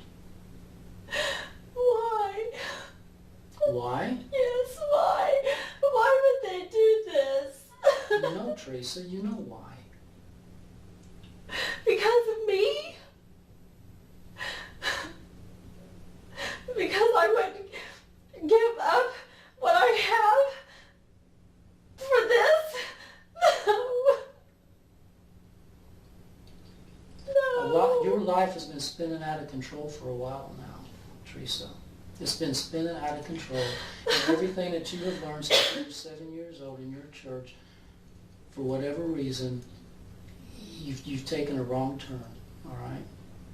Matt Bruner was in here and talked to me the other night. And he, being the cop that he is and knowing that his career is on the line, he told me everything that happened between you and him. And I know it was more than just a kiss. I know. Okay? There are things been going on in your life. You have, I'm going to tell you what I think. And this is coming from my heart. I think that you have been manipulated. You have been used. I think somebody has taken you away from your values and everything that you believe in this world. I think that the pastor was like, "Word, y'all got like a fat ass y'all got like a fat ass fucking life insurance. If you kill your husband and get that life insurance, I'll be with you. If you get that money, then I'll leave my wife." So then so they set up a plan. Like, yeah, she got scammed. He was like, "You could be the preacher's wife if you do this." To be good, and has sent you down the wrong road, and has talked you and got you into something that you would never have dreamed of ever being involved in. And I believe that. And I believe that. And it's a horrible situation. But the person that has done this to you, needs to accept responsibility for their actions. In the same way that you're accepting responsibility for your actions. You're accepting responsibility because you're paying the price right now, having to sit here and talk to me and go through this. You are the one that's paying right now, and the other person that's involved in this, they think they got away with murder scot-free. They think they don't have a thing to worry about. But here you are. Here you are.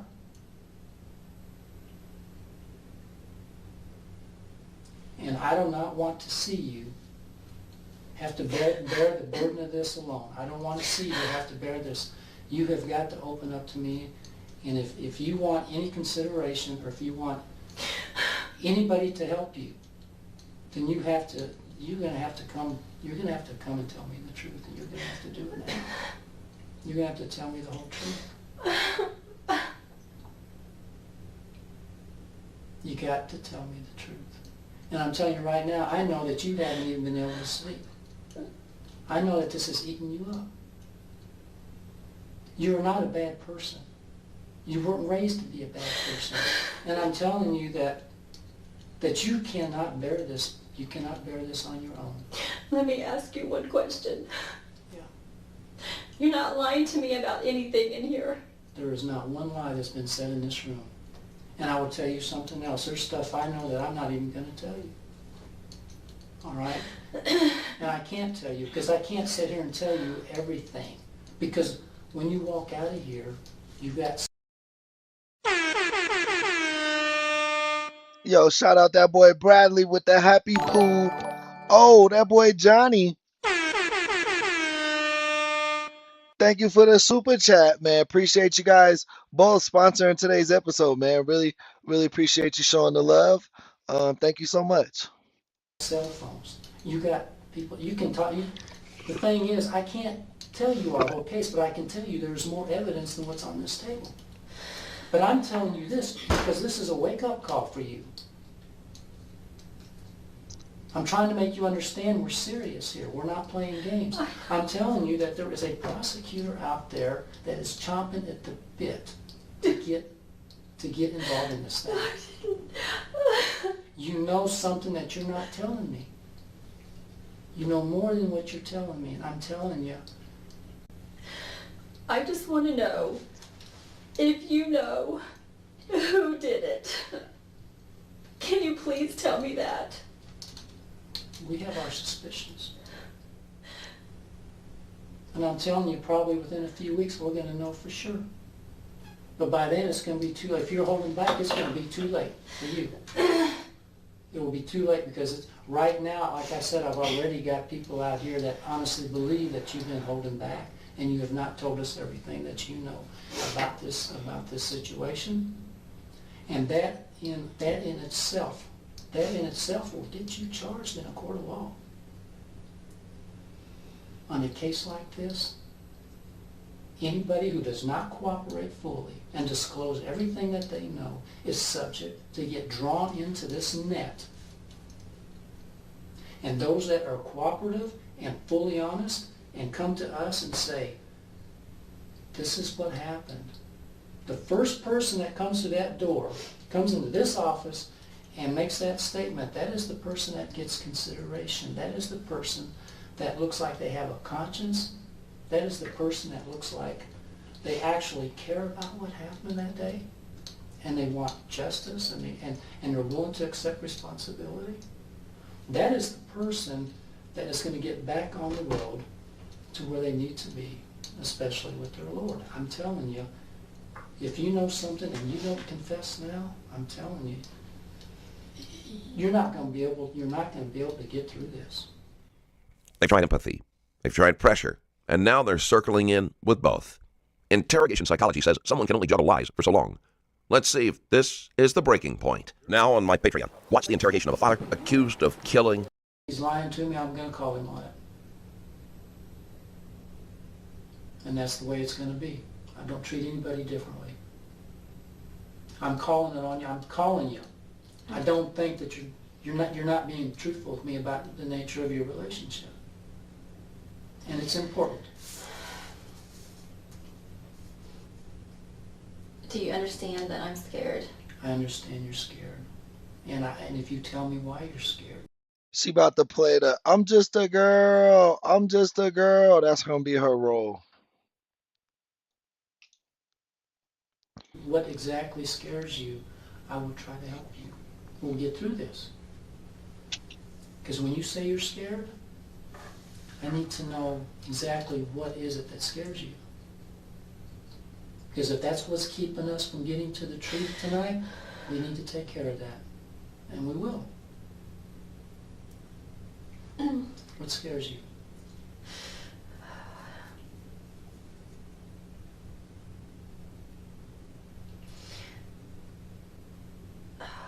You can talk to me and you're going to feel better after, I'm telling you, you're going to feel better after you talk to me. I just don't want this to get out to anybody. I'm telling you, we're not going to wave red flags and tell the world, okay?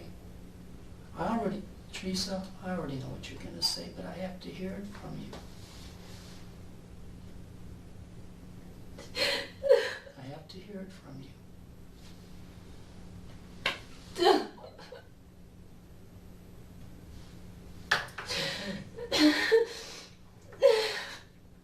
Yes, we had sex. Okay. And you know that. I know that. I know that. And you know what? I'm not going to judge you for that. Okay? Right before admitting the affair, Teresa says, I don't want to get this out. Think about that. Her husband is dead. Detectives are searching for answers, and her biggest concern is protecting herself. Her image, yeah, bro, she crazy. I tried to stop it. Okay. And Oh, now she tried to stop this shit. We only like 27 minutes into her interrogation. So how many times she gonna change her story? This is already her second story now.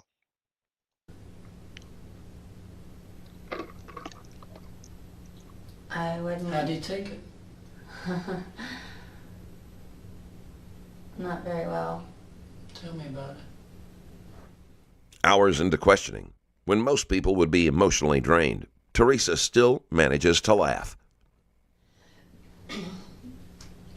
Well, he's not really an angry person. He doesn't get angry. Mm-hmm.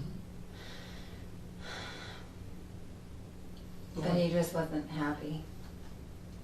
What did he say? He said, I understand, because I just told him. I told him, I said, this is not right. This is not what we're supposed to do. Mm-hmm. This is not what God wants for us. This is not the way it's supposed to be. And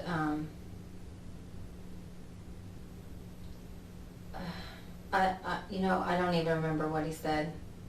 And where was that? Was that at the church? Yeah, I was in the kitchen. And how long ago was it? It was. She trying to say right before it happened, she tried to call it off. You did not do that. Boy, if you... It was August of last year, actually. August of last year? Mm-hmm. Yeah. Man, shut your bitch ass up. Because he keeps kind of throwing it up in my face. Okay. So, that's about the time about this track phone. So, how did he end up giving it back to you? And y'all continue to communicate?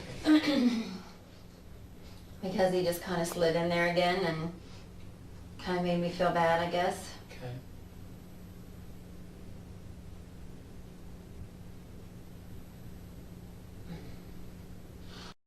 The pastor was sliding in her DMs, bro. That's crazy.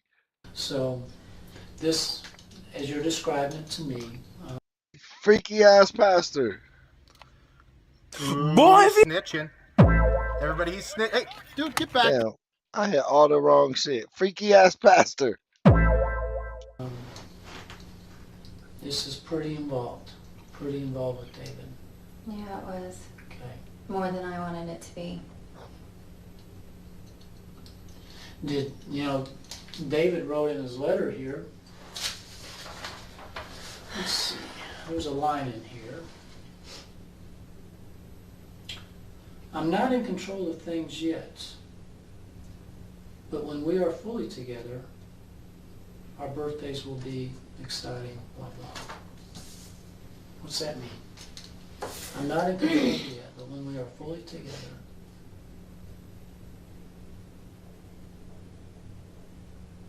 I don't know. What do you think it means when you read that?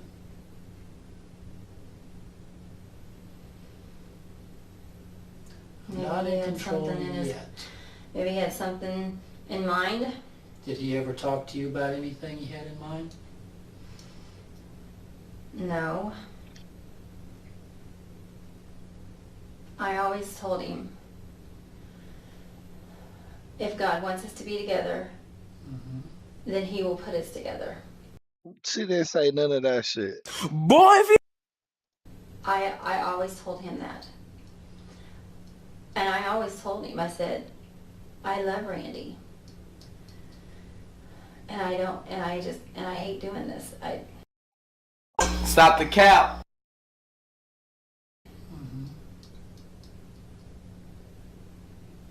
I hated it. Did Randy ever suspect?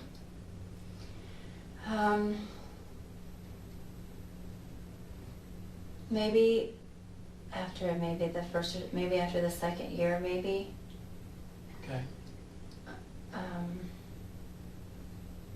But he really never came out and said it or anything. Since we're being truthful, all right, and there's no secrets about this, okay? It's already out. Was there ever a time when you became pregnant with David's child?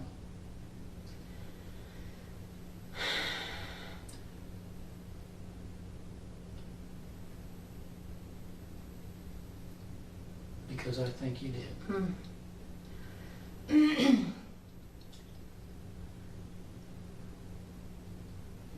Yeah. That was a long time ago, wasn't it? Yeah, it was about 6 years ago, actually. Yeah, that pastor was out here spreading cheeks. He was out here clapping cheeks, man. What happened to the baby? I miscarried. Okay. Did anybody know about that except you and David? About me being pregnant? Oh, no, Randy knew about it. It probably was the pastor's baby. You know, the cheaters be having the passionate sex, bro. He knew about it. Okay. You got to clear this up because as far as I know, I don't know if it's true or not. Okay. Had Randy had a vasectomy at some point? Was this before you got pregnant? Okay. How did that go over? Or how was that explained?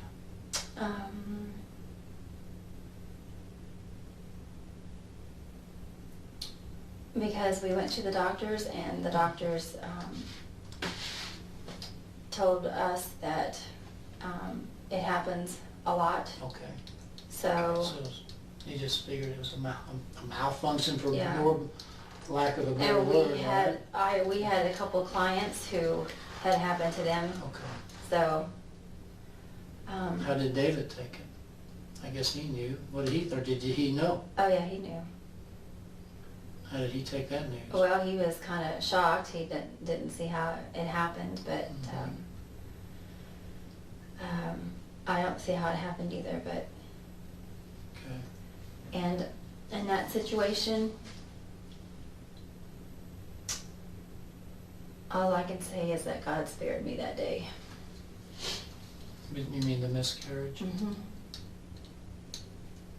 When she cried over Randy's affair in the previous episode, it was all about sympathy. She milked Randy's affair for pity and played the betrayed wife. But all the while, she was hiding something far bigger. And trust me, what you've heard so far is barely half of it. A narcissist thrives on control, attention, and a constant need to protect. Start filling out paperwork, legal paperwork, and they don't care anymore. But if somebody like you, somebody that really up until David Love did his magic with you, up until that you've lived a good life. You've lived a good life and you got 2 great kids. He said David Love did his magic with you. That's funny as hell. You got a great family and you've never hardly done anything wrong in your life. That's the kind of person that they want. They want to come and rescue. It's the kind of person that they want to help. It's the kind of person that they want to say, you know what, she did do this wrong. But I think that we can probably show her a lot of consideration because of the kind of person that she. Yo, shout out Read Them Books. Welcome back to the chat. You know, we like when members show up to the live stream. Is and the person that actually killed your husband. I don't give a damn about him. He deserves no consideration, none. But they will lump you in with the person who pulled the trigger if you don't tell me everything. They will absolutely lump you in there. And you know that. And you know that if you don't do the right thing, you know that you're never going to get back with your God. And that is so important to you. And you know that God can forgive anything, but you've got to feel some pain.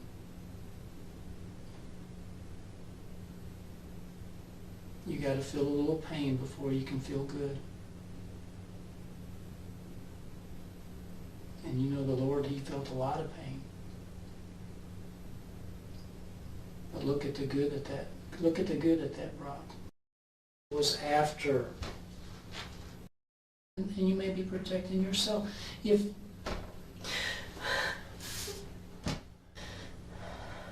When did you first know that something could be up. Something just wasn't right. What? I told him to leave me alone. He wouldn't stop texting me or calling me.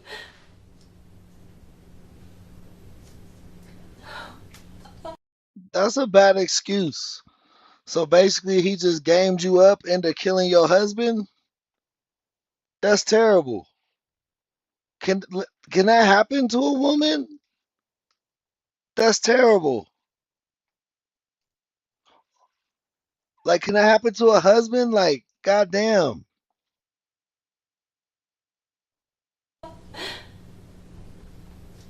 I think they, as a matter of fact, as we sit here, I think they're out picking him up. And Shelton too. Okay? What are they going to say? What are they going to say when they come in here? I think Brother Love is going to break down like a cheap shotgun. I think he is going to spill his guts in about record time. I would bet 30 minutes. And he will tell us everything he knows. Because this guy, you know, he's never been in a police headquarters and he's never been interrogated, but that's what he's going to get. And I'm telling you, Teresa, if he tells us stuff that you're not telling me, then it is not going to be good. It is not going to be good.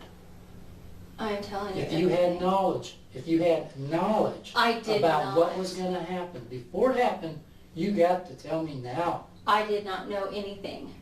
He never said anything to me about any of this stuff. Nothing.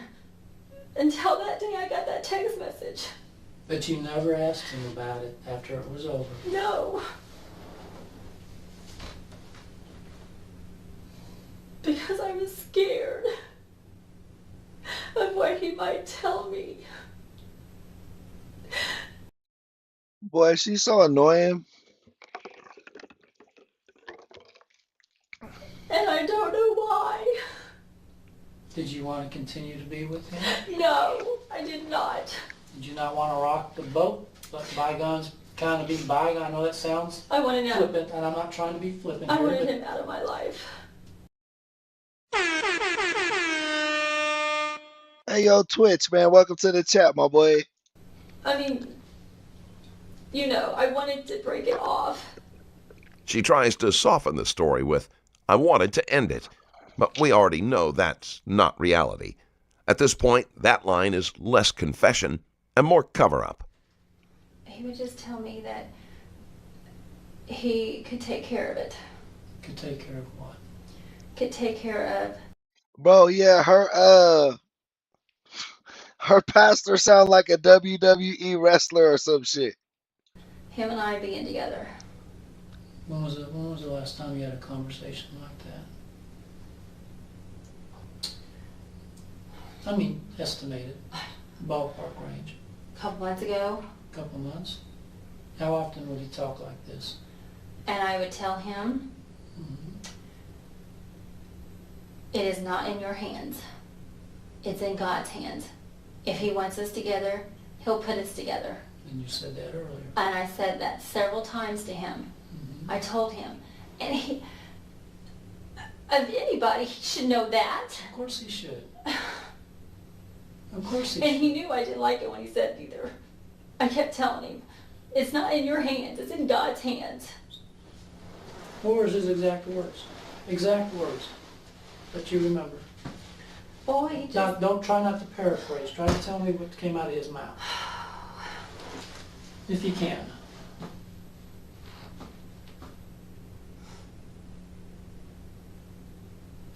Let me ask you a little easier question.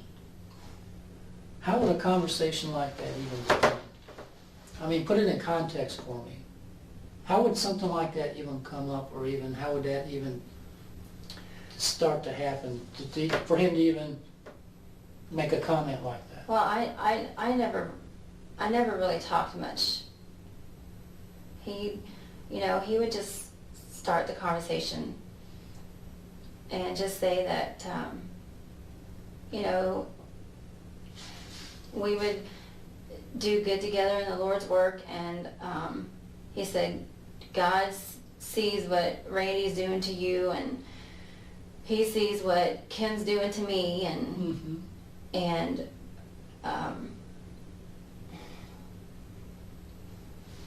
he kept throwing Bible verses up at me, and what other Bible characters did in the Bible, and how they murdered and God still blessed them and stuff like that. And This is I don't think exact- dude's.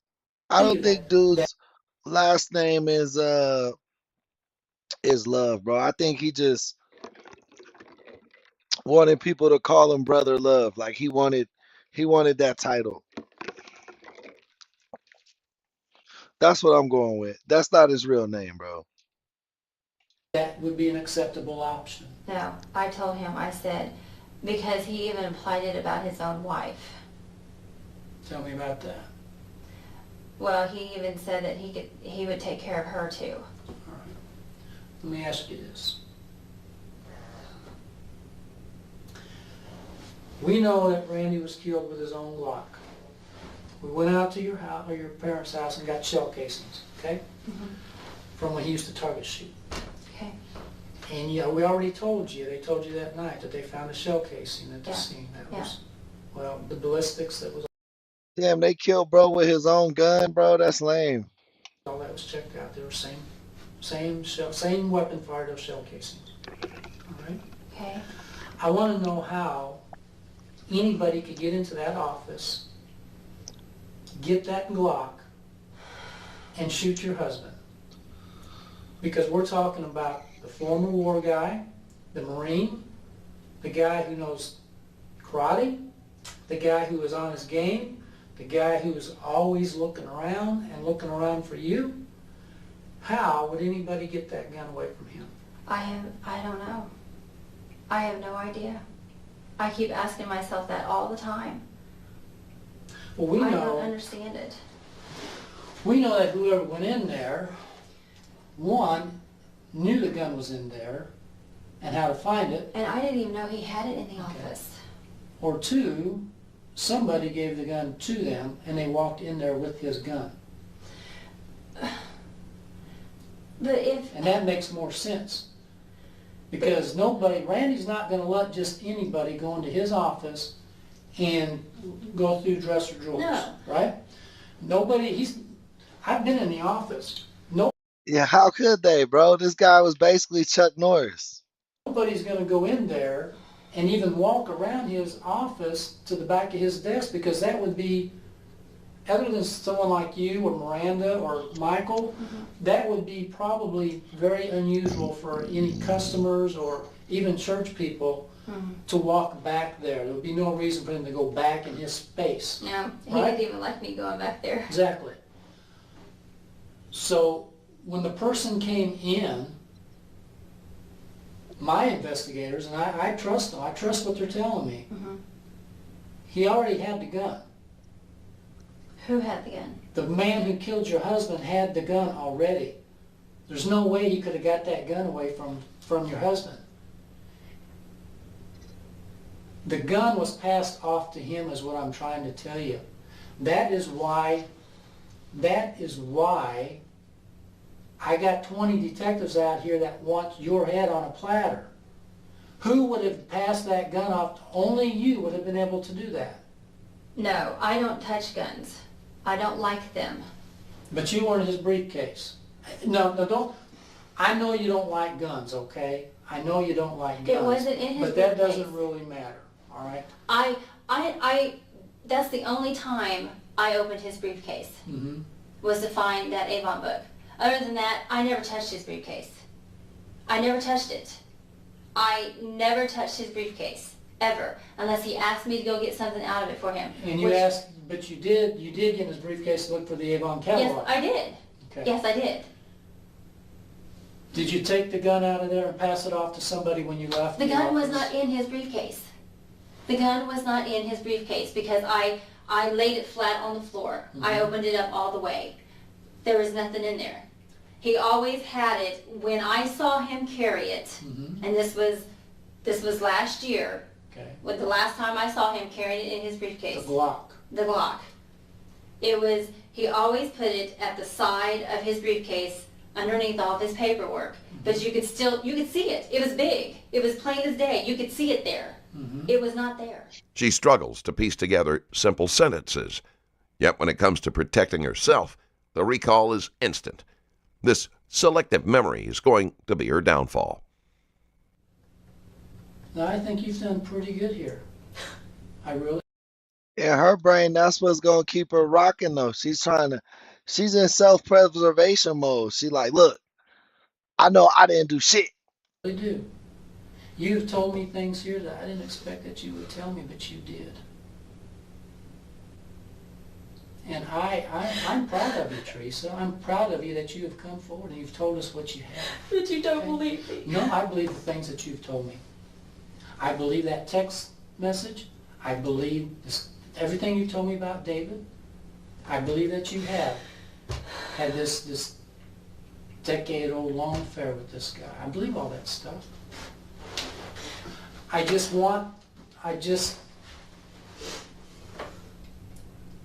want to know that when you walked in there, you really didn't know that your husband was going to be injured or killed. I didn't.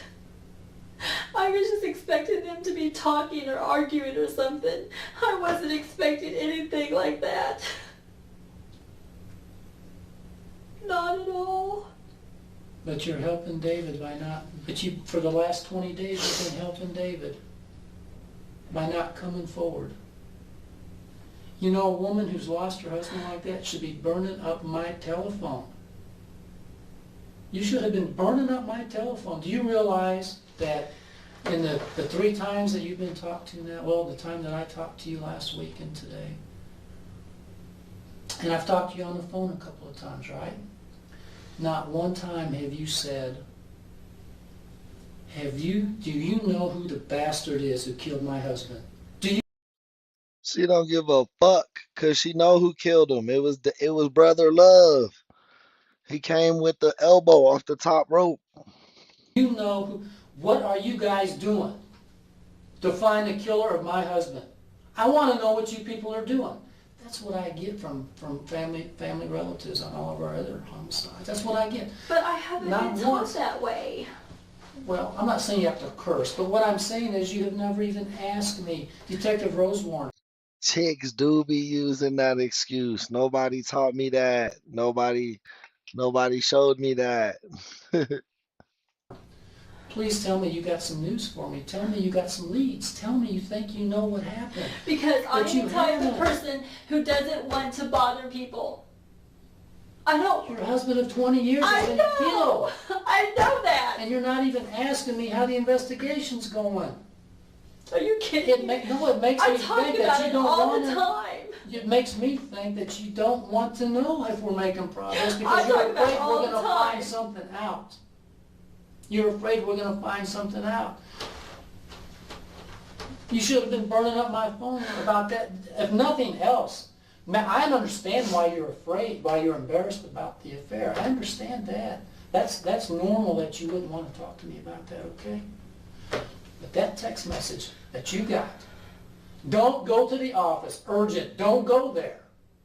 Well, it wasn't on that phone, but... What happened to that old phone? The one that you had that night?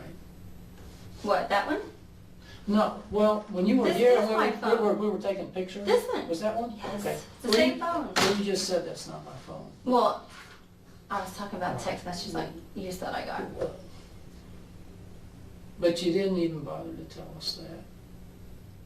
She doesn't argue outright, but watch how she pushes back. She claims she's not confrontational and doesn't know how to stand up or argue, but she had no issue sneaking. We both know what God wants. We both know. And we both know that it has to be done. He told me that Wednesday night.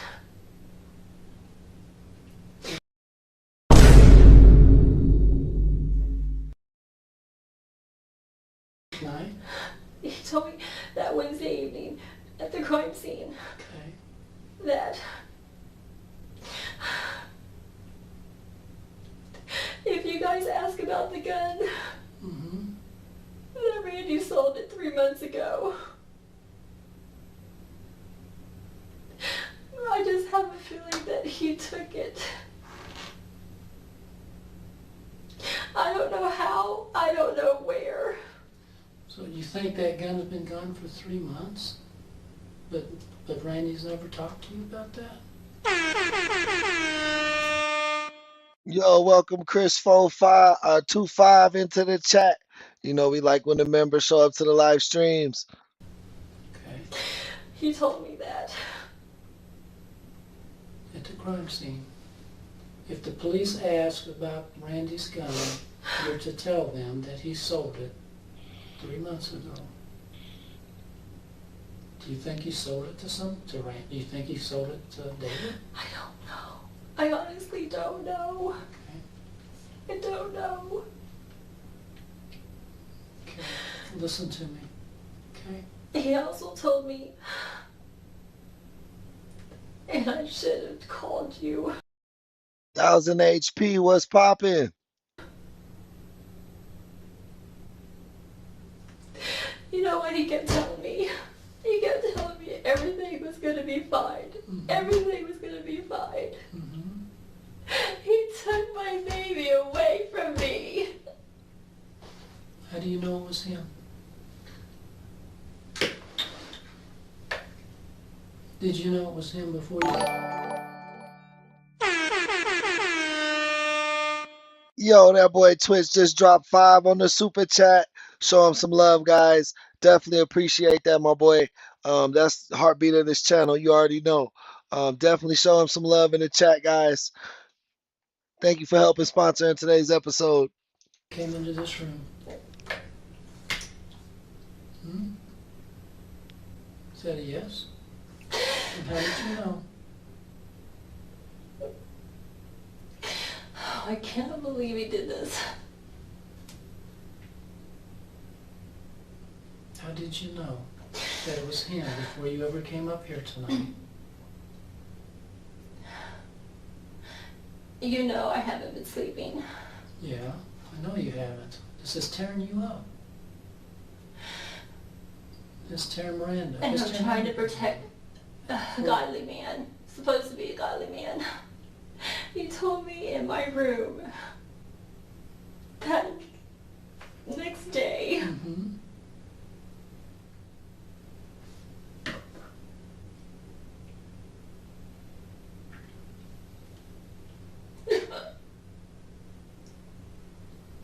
Courage, Teresa.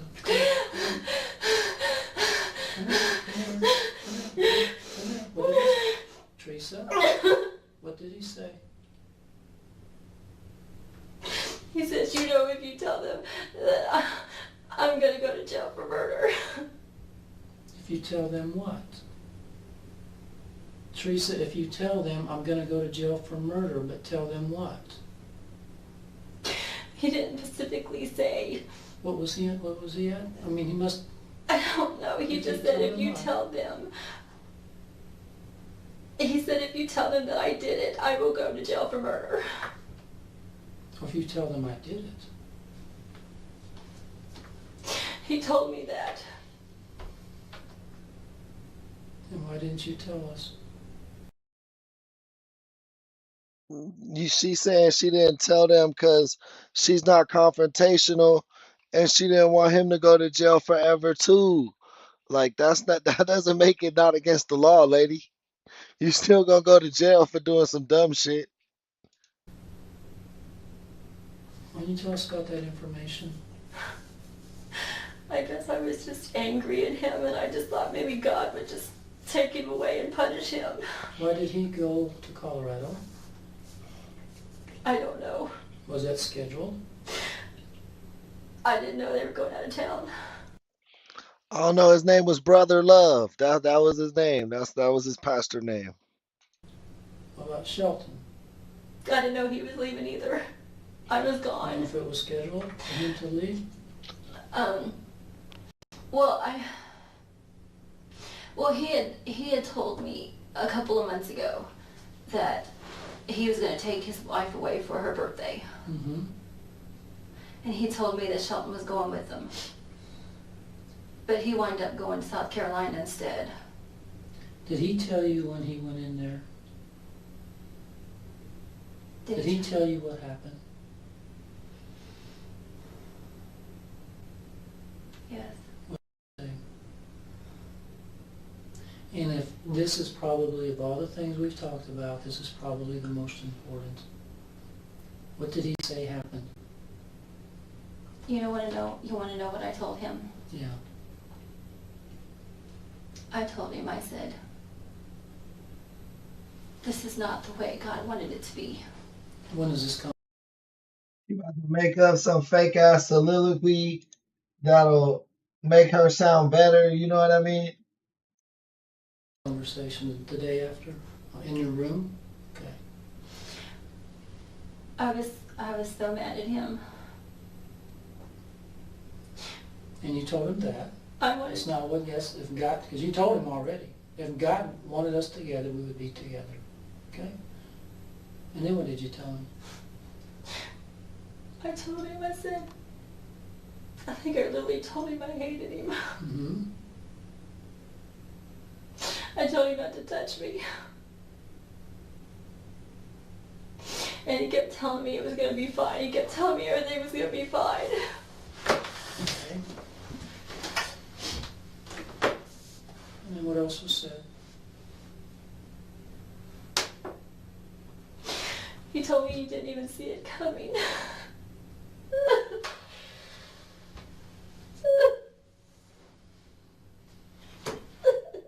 This is Teresa's breaking point, or at least it looks like one.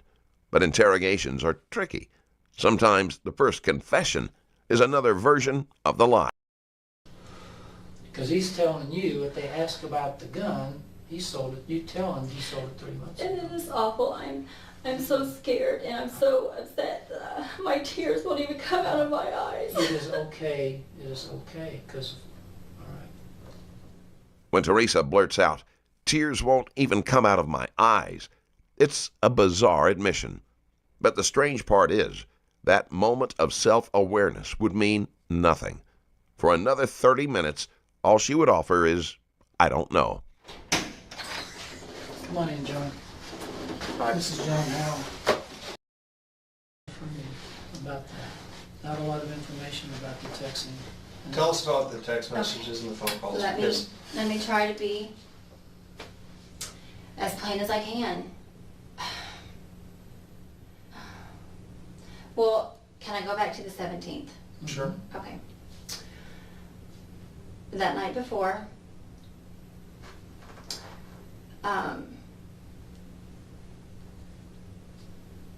his wife finds out about him and I.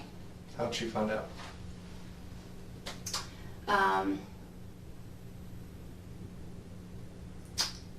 She found the phone that he went to replace this one with. She found Which one? 217? Yes. 217? No. What's the other one? Well, one of these she found. She found a track phone? Yes. She found one of his track phones because we got two 217 numbers. Yeah. 8314 and 4363. I said he was buying track phones like crazy, and I couldn't keep track of them all. Where did he buy them? I have no idea. Okay. I cannot tell you that. So the 17th, she finds a track phone. Yeah, she buys a track phone, and so she actually, that's why she was at the office. She wanted to come and confront me about it. And what did she say to you? She didn't really say anything. She just come in and said, I'm coming in as a friend, not a pastor's wife. Mm-hmm. And then I told her, I said, because I was already upset at him, I got upset at her, and I said, you have no idea what it's like to be a pastor's wife. And she walked out. Okay. And that's the last I saw of her. But this is where it doesn't make sense to me. The 17th, she finds this track phone. Mm-hmm. That track So phone... she still keeps it. She still has it. Okay, but that track phone is calling this other track phone. She doesn't know that other track phone's you. Yeah, I know. So how did she put two and two together? Well, because he told her, because of the texts, where the texts were coming from. He left texts on the cell phone that she found. So, and he told her that it was because of some of the texts that I sent him What about. did those texts say?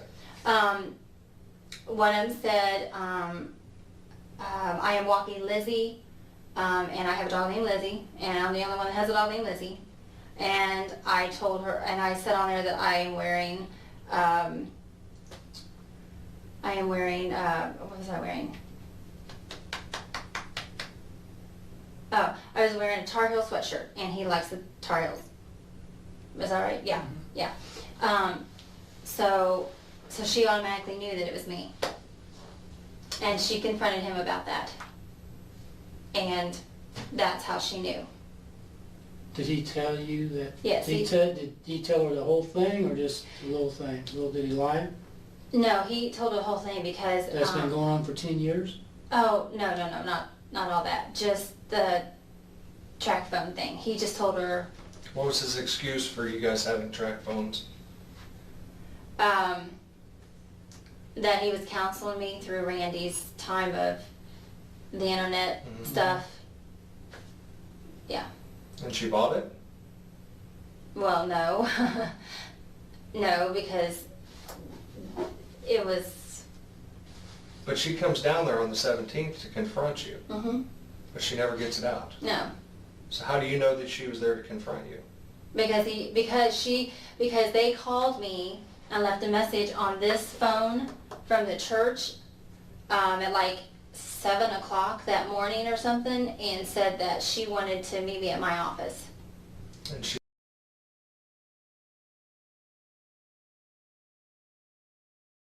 I feel like she just lying.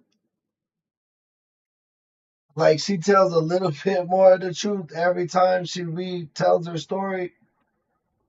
But we still not to the truth yet. We still far away from the truth. She said about what? He said that she knows everything about the phones and about you and I talking, and she wants to confront you about it. And that's what he said. He left the message because I heard him say in the background, he said, "Would you like to say something to her?" What you're about to hear is yet another shocking story. Why didn't she tell Randy what you two have been up to? I have no idea. I don't know. I don't know if she... Because Randy's, the preacher's sitting there diming you out about her, Matt, in your office. Now she's there and she knows that her husband's been seeing you, and she has a perfect opportunity, since everybody's blowing up anyway, to let that dog out of it. Well, you know, and then to make it even, to even confuse things more, you're saying that about 2 years after you and David started this relationship, Randy became suspicious. And yeah. So he's already suspicious of this, and now he's hearing about Matt Bruner, and he's not pissed. That doesn't make sense.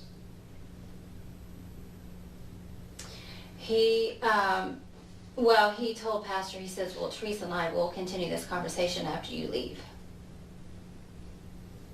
Okay, so and that's what we did. They leave, and what's said?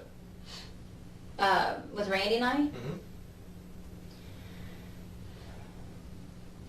I told him what happened, and he asked me how come I didn't tell him about this, and I said because I'm scared and I know that you have a bad temper, and I was afraid of what you would do because I know Matt's a good friend of yours. So he was just real calm about it. What was the allegation about Goodman? Is it Goodman? Yeah. What was that allegation about? I don't know. I told Randy emailed Pastor and asked him if he would explain it to him, and he never emailed me back. But what was the allegation that was made in the office about you and Gilman? He said that Brother Goodman kissed me. When would that have happened? Because he lives in Kentucky, right? Yeah. When would that kiss supposedly happen? Well, I mean, we were down there at Christmas time. Okay. But I don't know if Brother Goodman called him and said that he gave me a hug and a kiss on the cheek, but he always does that. Unless he felt guilty about that. I mean, I don't see why he would. But so if investigators down in Kentucky go knock on that door and say, Brother Goodman, what's the deal with this kiss? Because they're gonna talk to him. Mm-hmm. And he's going to know that this is a murder investigation and we're not playing games, so he's going to have to be honest, or he's subject to being prosecuted, and he's going to be made aware of that. So what's he going to say? Is he going to say there was something more than that? Probably, because I don't think Pastor Love would be talking about this if it was just a kiss on the cheek. Yeah, it wasn't no kiss on the cheek. He was clapping them cheeks. He was slapping them cheeks up. Yeah. What happened with Brother Goodman? Well, it's not like it was supposed to happen. Yeah. Sure. We just got to know what we're dealing with here. He just got friendly, and just one thing led to another. In Kentucky? Mm-hmm. This is at Christmas time? Yeah. Did you guys have sex? No, we did not. What took place? He kissed me, and do I have to go in detail? Well, was it like handsy stuff? Yes, that's all it was. So he's touching you? Yes. All right. And then I was touching him, and okay. And you were down there. Oh, I guess it was. The cops love to get the details, bro. They always be like, so were you like kissing him? Was his hands like cupping your butt? Was it a family trip down there? Yeah. Okay. We went down there to pick my son up. And how do you think Love found out about this? Because I told him. You told him? Yeah, because I felt guilty about it, and I hurt Randy, and I just... Were you trying to get to David? Were you trying to make him mad or something? No. Were you trying to make him jealous? No. Was there something like that going on? No. Then why would you tell him? Because you've been in this relationship with David for 10 years, and you're telling this guy that's madly in love with you, I made out with John Goodman in Kentucky over Christmas. We got handsy. We touched each other. How do you think he's going to respond to that? He told me that it made him love me more. Do you find that reaction weird? Well,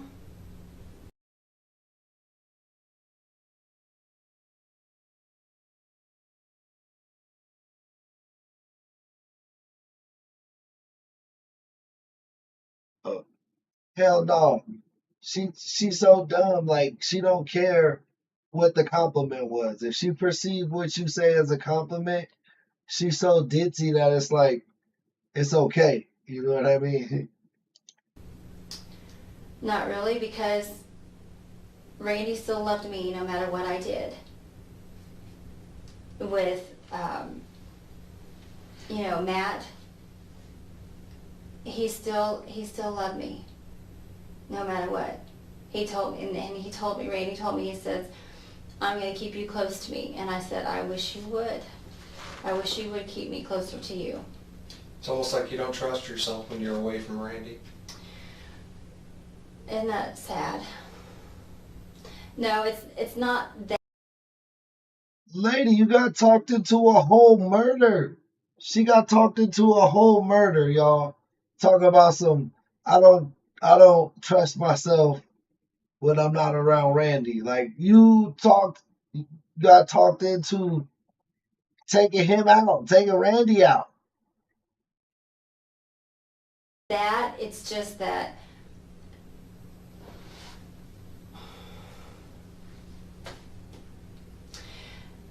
because I know how Randy was when we first got married.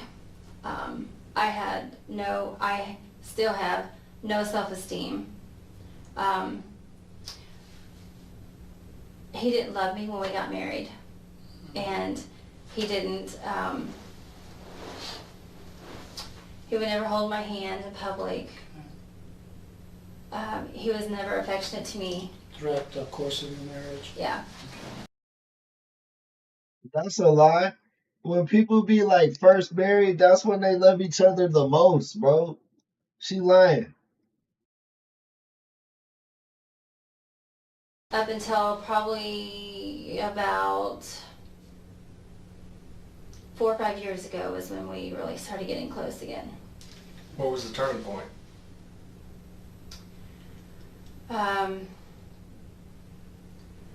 When I think here, when I'm trying to think of, it was right before Randy played basketball that one Tuesday night, before him and Justin got into it. And this was a week before that happened. So it was probably around the 1st of March. Okay. End of February, 1st of March, something like that, because it was still pretty chilly outside. She says she's ashamed of the affair. Yet here she is, laughing and even blushing as she talks about it. That's usually not the body language of a guilty person. Quick heads up, there's a full... What is fair to you? Well, he took my husband's life. Mm-hmm. So that he should take his. You think he should be put to death? Damn, what about you? What about you? You orchestrated this shit. I'm just not that cruel, I guess. That's why I'm trying to get an honest answer from you. Don't tell me what you think I want to hear. I want to know what you really believe. What is appropriate punishment for David?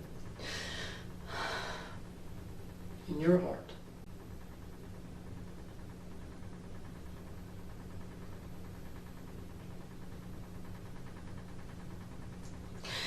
To go to prison for the rest of his life.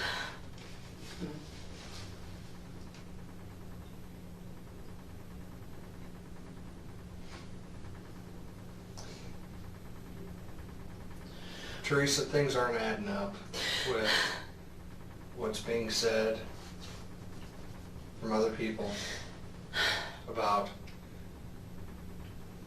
your knowledge of this.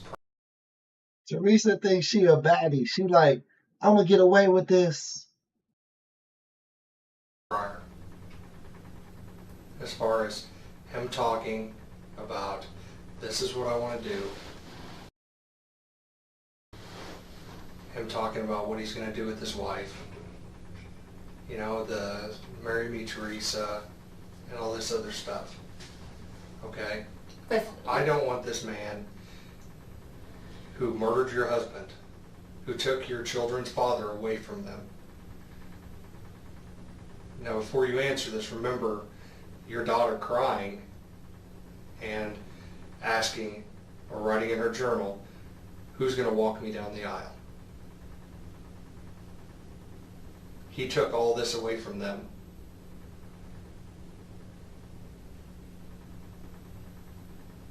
How? Bro, high key, she took this away from them. She did. Does it get to this point, and then after the fact, you lie to us, you don't tell Detective Rosewarren that this man's confessed to murdering your husband? Because I understand you still have feelings for him. Okay, that's clear. Okay, you have to. Because for you not to call the police after this man confesses to you that he put a bullet in your husband's head and took him from your children, there has to be feelings there. There has to be plans afterwards.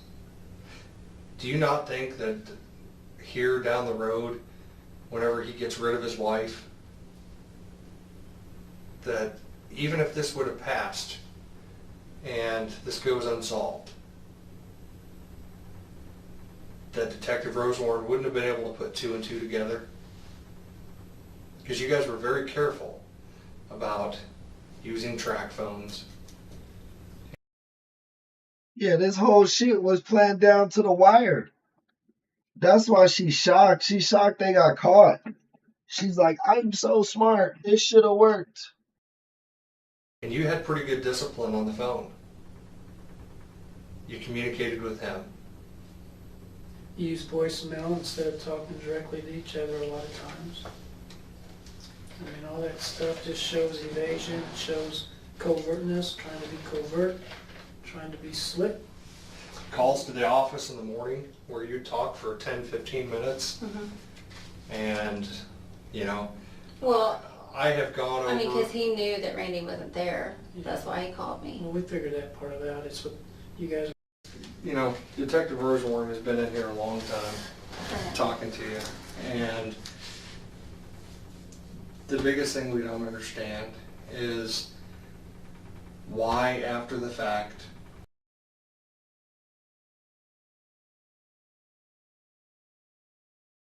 when David Love tells you that Bradley said they're going to be sister loved in jail. I agree, Bradley. I agree.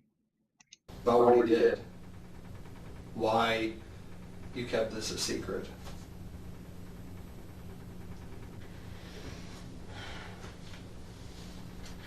I don't know if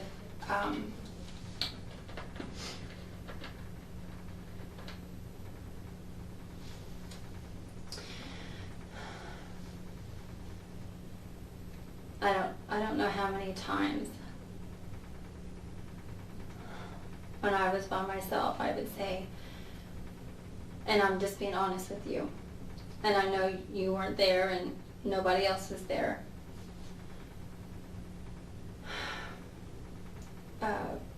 Why I don't just call and just turn him in. Were you afraid of what he was going to say? Because I'm telling you right now, he's in a room 2 rooms over. They're talking to him, and that was the text message I got. He is talking, and Detective Rosewarne is trying to give you that lifeline, because what he was explaining, if you get wrapped up in all this and you're not on the forefront and you're not 100% forthcoming,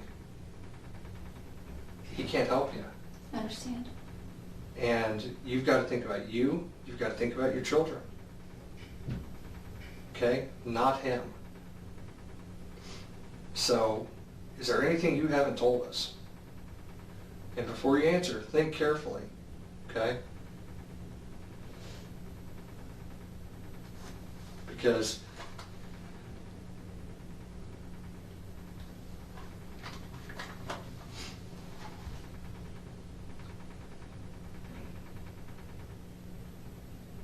you've got, and this is hard, I know it is.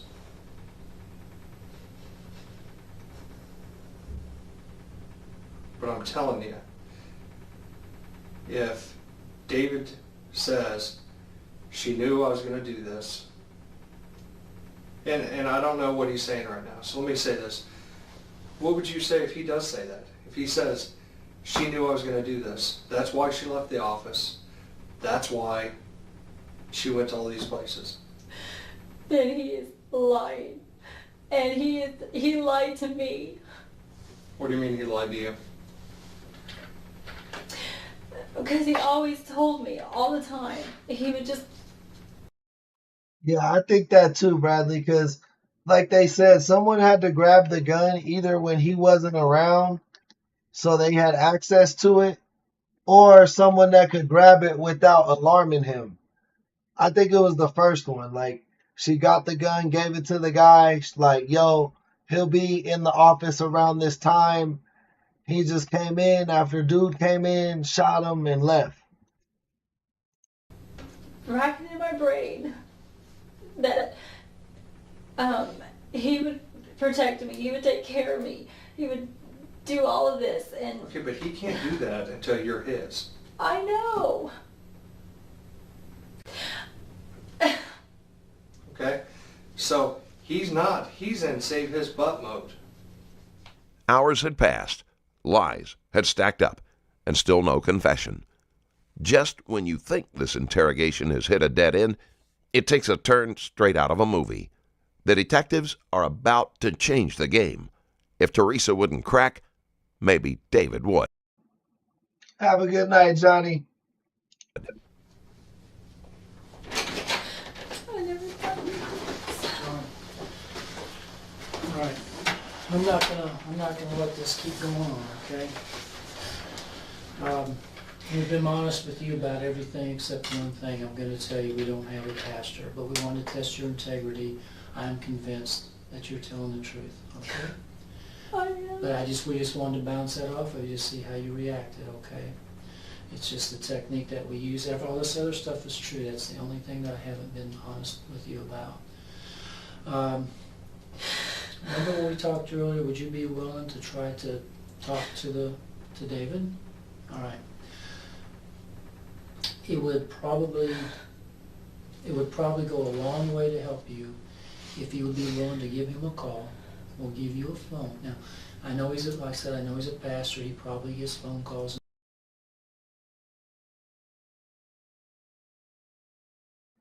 They don't even got bro in custody. Y'all policing ain't even policing right, bro. No wonder she got away with this for 20 days. In the middle of the night all the time. I have to call him tonight. Let me tell you something. When we get rocking and rolling on something like this, we can't stop. Because if we stop, experience tells us that things just go wrong. Things are going well. But you need to call him and you need to say, David, we have to talk and we have to talk right now. And you better figure out a way to do it. I don't care if he has to make up a lie to his wife. I've got somebody that's sick or has been rushed to the hospital. But you need to draw him out to where he's at a place where he can talk comfortably. And you can't take no for an answer. Even if that means we need to talk because I got picked up or something like that, and we got to talk right now. But you've got to get him on the phone, and you've got to get him to a place where he can talk. Now, I can't make you any promises because I don't have the authority to do it. But I'm telling you, the prosecutor is already looking at charging you with obstructing a murder because of all the stuff you've done. This is why you need to cooperate so that we can show the prosecutor that you're really trying to help and you're really being honest with us. This is what you need to do this for yourself. All right? And do you understand why? Do you understand why they might charge you with something? Well, think about it. You got a killer running around in our streets, and you know it, and you've done nothing. When the detectives would finally pull out their final card, Teresa would walk straight into a sting operation she never saw coming. In the next episode, you'll see how Teresa's story finally plays out. Pastor, this is Teresa. We need to talk. That's the end of today's video. See, bro not in the other room. Bro is not in the other room right now. They don't got bro. So we gotta wait till next week for the part 3. But yeah, man. They gotta get Pastor. I told you he wasn't in there, Twitch. I told you. Man, that's crazy. But that's going to be tonight's episode, y'all, man. I want to shout out tonight's sponsors. Shout out Bradley for sending in some gifts tonight. Shout out Tony for re-signing up for his membership at Detective. Johnny sent in a super chat, and Twitch also sent in a $5 super chat, man. Thank you guys so much for sponsoring the episode. You know, because of y'all, this is the whole reason it's a possibility. Definitely the heartbeat of the channel. I love each and every one of you guys who tuned in tonight. Thank you so much for supporting the channel. Make sure you subscribe if you haven't already. Peace and love. Cue the outro music.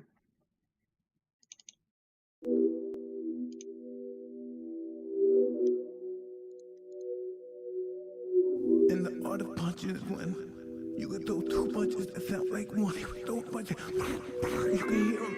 They were two, but they sound like fucking one punch. They all understand. Anybody that hears this understand the art of fighting. They know what I'm saying. He threw two punches that sound like one.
Now those days are gone, it's empty, I'm nothing.